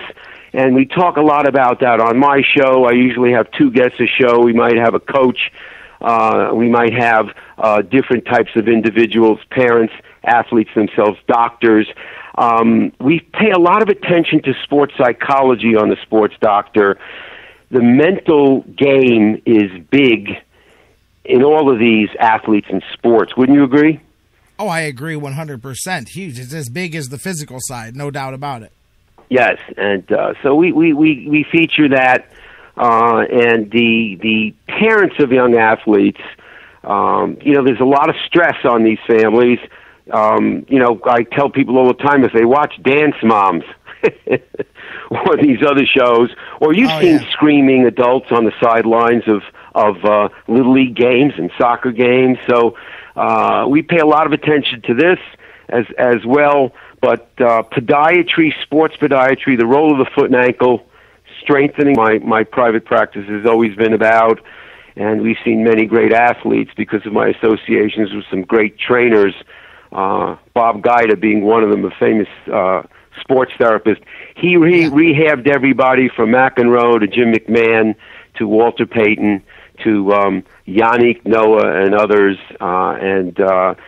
we've put many a pair of orthotics in wrestler shoes, by the way. I'll tell you what, if you're ever in town, man. I will definitely give you a call, man. But the other thing that you do that you kind of specialize in too is the youth injury sports, preventive maintenance, all of those type of things. The youth athletics, and that was one of the reasons that I was. Prevention's the name of the game, Jerry. Absolutely. Like strengthening the feet and ankles. I don't care who your son or daughter is or who you are. If you play or play seriously, then one of the things often left out. They're worrying about how much you could bench press when you should be balancing on one foot and doing stability exercises. So many times we pay big attention to adding and including strengthening exercises for the feet and ankles. Prevention is a key, and high performance is another one. You want to be 2 steps quicker, don't you? That's what the Sports Doctor's all about. Absolutely, and of course, this is an interesting topic, just sports injuries for youths in general. That was what kind of led me to you and to begin with, as I told people on the air here, because that was one of the things that you are into. And, Hey, listen, we spent many shows on Peyton Manning's neck concerns. We talked a lot about, the risks and what a great champion he is. But boy, after 4 or 5 neck surgeries, so we talk a lot about all aspects, but the role of the foot is one, of course, the keys, because that's my profession. But the Sports Doctor is about all of these areas of sports injuries, as well as drugs in sports, which we talk about a lot. Oh, absolutely, and of course, you're on the air in Chicago, right? You're on. I am on the air everywhere. My show is on HealthyLife.net. Jerry, and it's on Wednesdays from 3 to 4 p.m. Central Standard Time. HealthyLife.net is all positive talk radio. They're a very interesting 10, 12-year-old network. They have 30, 40 hosts. They talk holistic eating. They talk coaching. They talk, but they're all positive talk radio, which is a pleasure. Sometimes what we're surrounded, and I've done that show. I just celebrated my 6-month anniversary because I did 20 years on a famous jazz station here in Chicago called WDCB. out of the College of DuPage, Glen Ellen, Illinois, a public radio.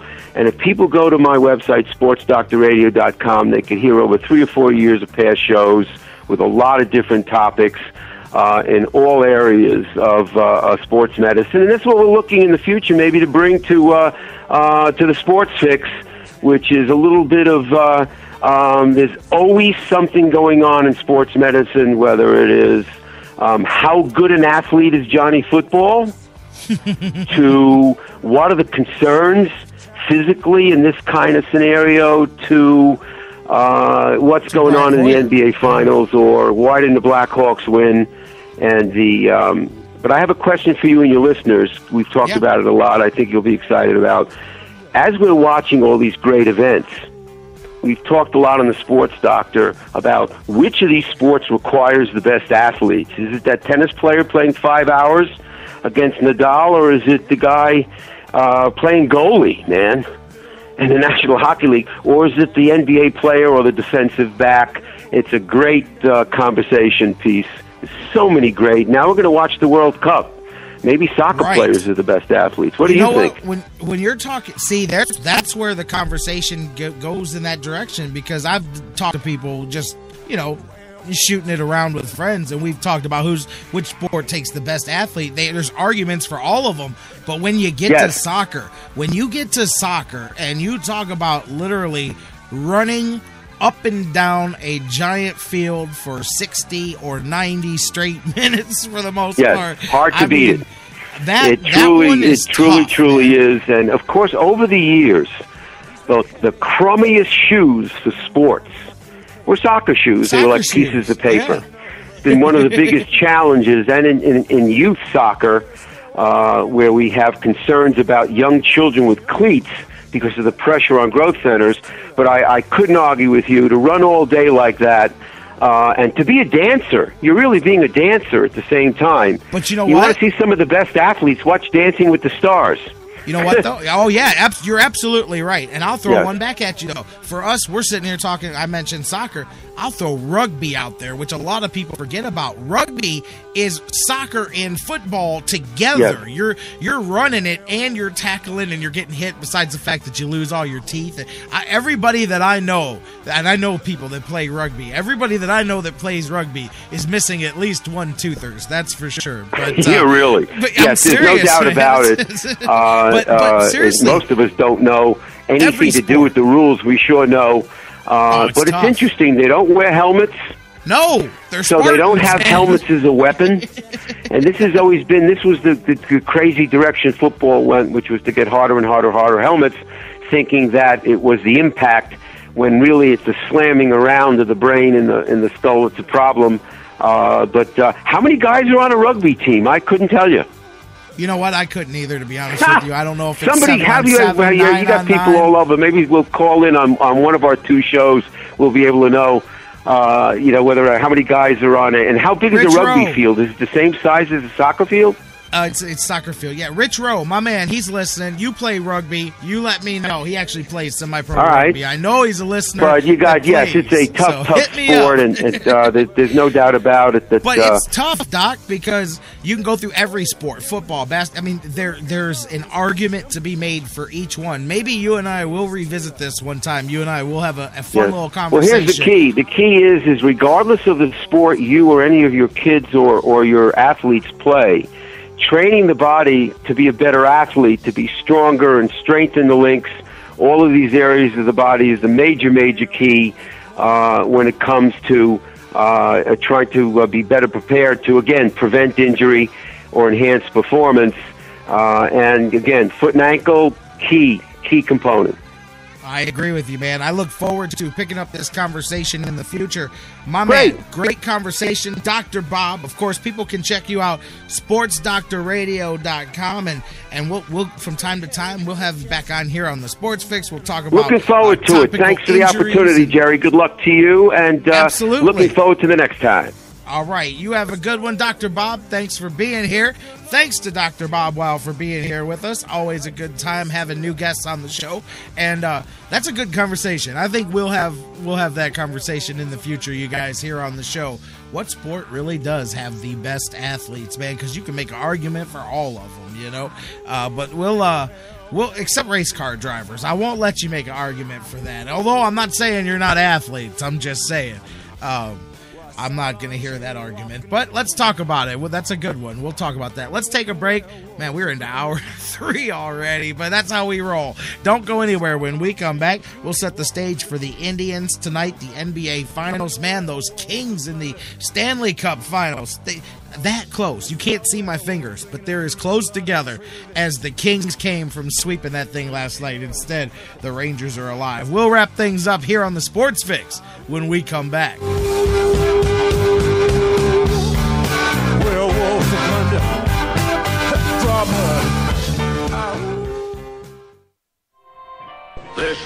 There's something kind of about a kid that's never played baseball. Throwing you the best sports commentary in town. The Sports Fix. It's an addiction. The Sports Fix. We'll be right back.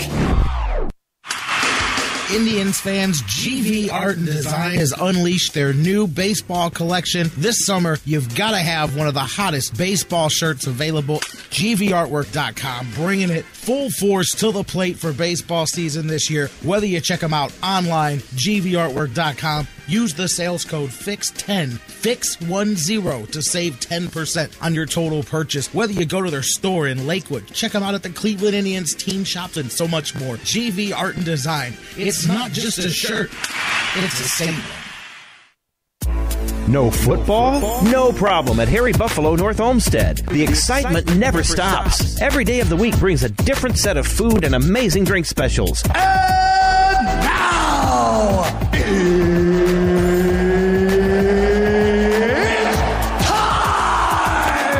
fans, Harry Buffalo North Olmsted is the home for every UFC pay-per-view live on the big screens. Let's get it all! And let's not forget their mouth-watering trademark, the Bison Burger. They sure are good. Nobody does bison like Harry Buffalo. The perfect combination of healthy and delicious. Hey there, heat up, y'all. You's as good church-going folk. Y'all deserve a little treat. What are you waiting for? Get to Harry Buffalo, just outside Great Northern Mall today. Harry Buffalo. Join the herd. Portions of the Sports Fix brought to you by Quick Lane at Valley Ford Truck, home of the low price tire guarantee. QuickLane.com/Valley Ford Truck. Back in 1990, when I joined Herb in the booth, you could say that first game was when I became a lifelong Tribe fan. Something about Cleveland made us want to stay and call it our home, raise our family here. I can promise you one thing, home or on the road, I feel what you folks feel, what you feel every game. Cleveland fans are passionate and pretty vocal. I respect that. This is our team. This is our town. This is a Tribe town. Hey, this is Alonzo G from the Cleveland Cavaliers. You're listening to the Sports Fix.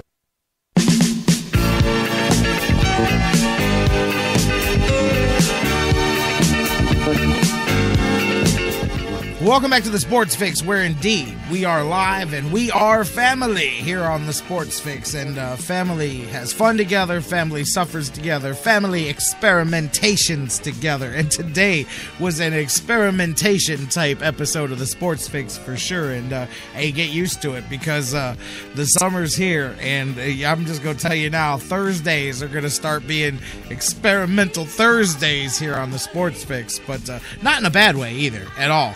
But, yeah, you hit some, you miss some, you hit singles, sometimes you hit doubles, sometimes you hit home runs. We ran the gamut today, but definitely it was interesting. I mean, we had my man, of course, the BSK, Kendall Lewis, with us, and I was slightly incorrect. Of course, Kendall's going to be with us full-time every Thursday at 1 p.m., starting probably about 6 weeks from now when camp gets rolling and the Browns are back in it full time. But he was nice enough to be with us here today because I don't know if I left him a whole lot of choice because I didn't know he was coming on one way or the other. If I had to go to the house and no, I'm just kidding. It was very nice of him to come on the show, and a good conversation, fun talk about some basketball, and I'm looking forward to Kendall being a regular weekly part of the show. Jesse Kalsi earlier on, a definitely an intriguing, there's that word again, intriguing conversation about numerology in sports and jersey numbers, and I think the key lessons that we took out of that is that Michael Jordan wasn't as good wearing 45 as he was wearing 23, and Tim Couch should have wore number 1 or number 10, and Johnny Football's going to be okay because number 2 fits into his whole cosmic gimmick thing there. So 3 things we can take away from that. But thanks to Jesse for being with us. If you guys do want to find out more about him, check out his website, jessekalsi.com. The sports doctor, Robert Weil, for being with us. Thanks to him. And it'll be fun from time to time to catch up with the sports doctor as well. We've actually got next week, I've got a couple of interesting interviews lined up for you guys. One of them, tell you guys know during fantasy football season, we talk to, of course, we talk to fantasy football for winners, and we have our whole segment, and we do the whole league and everything here. And, well, check it out.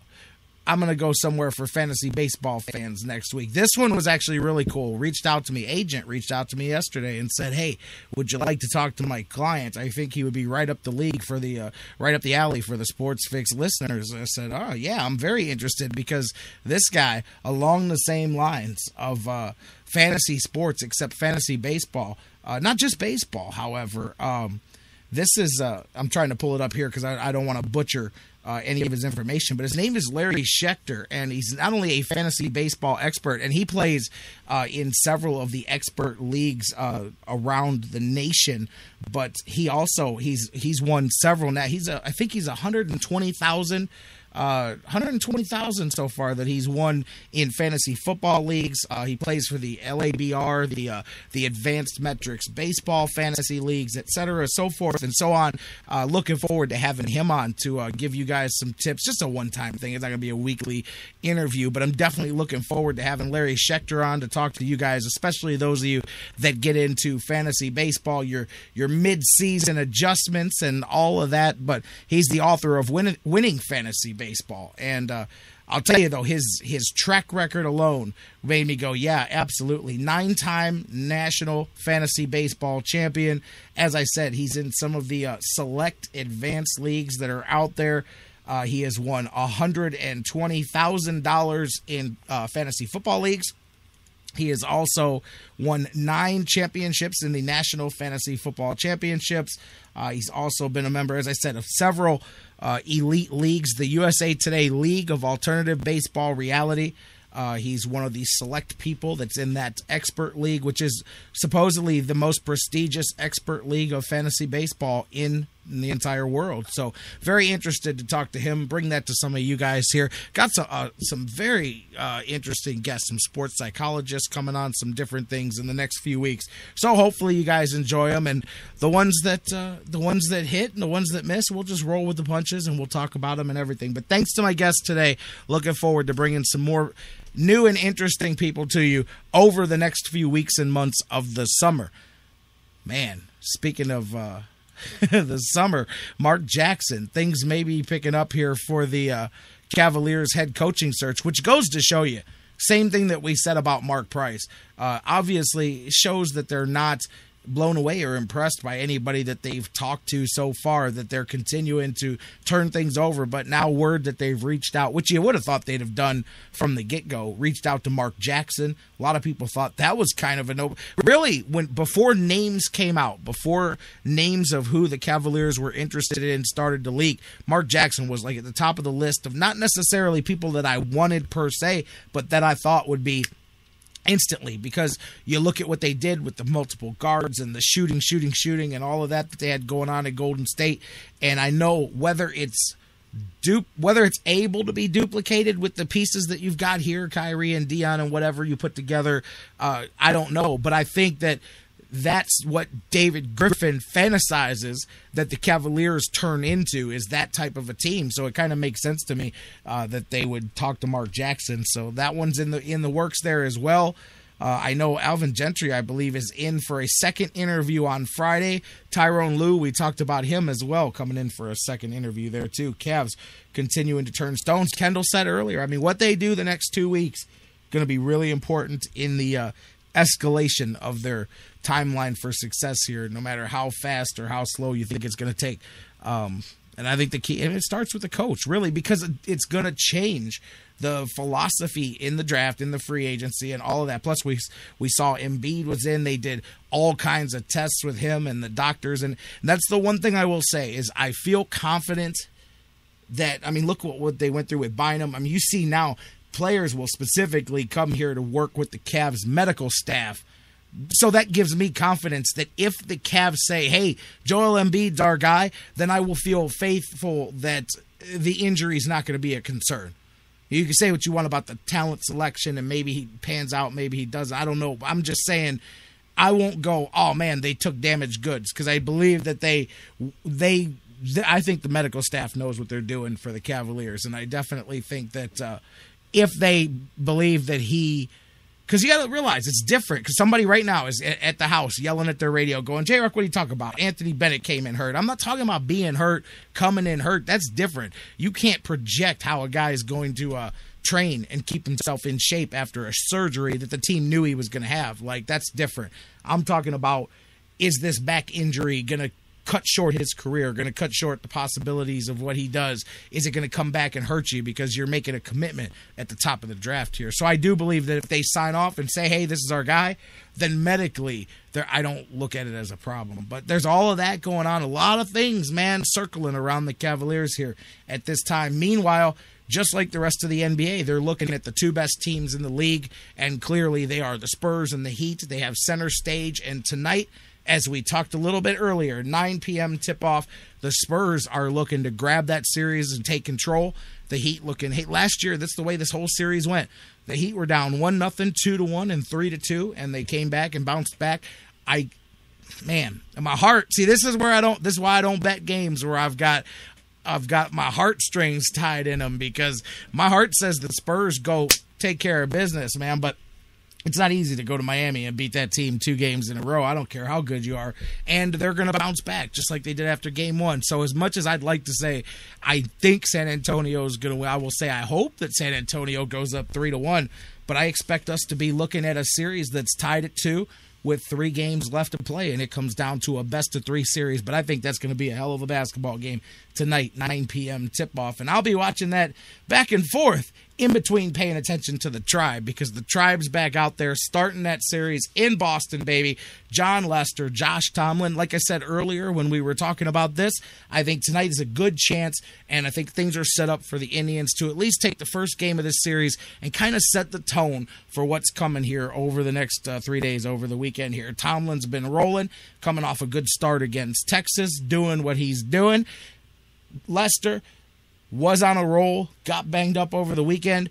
Hopefully the Tribe can make that happen again, and we'll have to see here. But Lester got rocked last year when he faced the Indians, and in Boston, we brought it up earlier, 2-4, 3.05 ERA in his 6 starts there. So it'll be interesting to see. It's a good matchup. All of those matchups, I like the way it breaks down. Tomorrow, Mike Brandenberry from DidTheTribeWinLastNight.com in the house with us. We'll talk about the series. We'll look ahead to the rest of the games against Boston and talk about the week that was for the Indians. Can't wait to get Mike back on the show. As I mentioned earlier, Jonathan Knight's here tomorrow. I cannot wait to talk to him about all things Cleveland sports, including the Bernie Kosar thing, because it's just, hey, man, and like I said, you can blame nobody but the Browns for anybody that's sitting around going, man, because I had some guys hit me up last night and go, man, that's not cool, man, seeing Bernie over there with the Bears colors on and stuff. Listen, if you want a job and the people you want to work for won't hire you for that job, you go work for somebody else, and you say, hey, if I do my job well enough, then they'll hire me. Then they'll bring me back home and whatever. That's what you got to do. Plain and simple, that's what you have to do. Trust me, I know firsthand about making things happen for yourself, and then all of a sudden, you'd be surprised who comes back to you later. So I think, to be totally honest with you, I think Bernie Kosar waited longer than he should have if he wants to be a coach. What I'm saying is I think he waited forever expecting the Browns to give him an opportunity. I think they should have. but they didn't. And I think if you want to be a coach, it's like Omar. It's kind of like the Omar thing, because people go, oh man, I hate to see him in a White Sox jersey, hate to see him in a Tigers jersey. I don't want to see him as an Angels coach. Well, he's not an Indians coach, and he wants to be a manager one day, so he has to go somewhere. It stinks, trust me, because I think that's a different scenario. It's different than when a guy says, hey, kiss my ass, I'm leaving. That's different. But when a guy says, man, I want to play for you, I want to coach for you, manage for you, whatever it is, and you say, hey, there's no room at the inn, the guy has to try to make a career. So I kind of think, in all honesty, that Bernie Kosar has delayed his opportunity of getting a coaching career going for himself. And it's, to me, it grinds my gears, like I said earlier, to see him out there helping Jay Cutler, bum Jay Cutler, and he's out there giving advice. I'm just saying, if Bernie Kosar is going to help somebody, go help Johnny Football, go help Brian Hoyer, go help Tyler Thigpen, man, you know. But, I mean, and I know that Mark Trestman's his boy.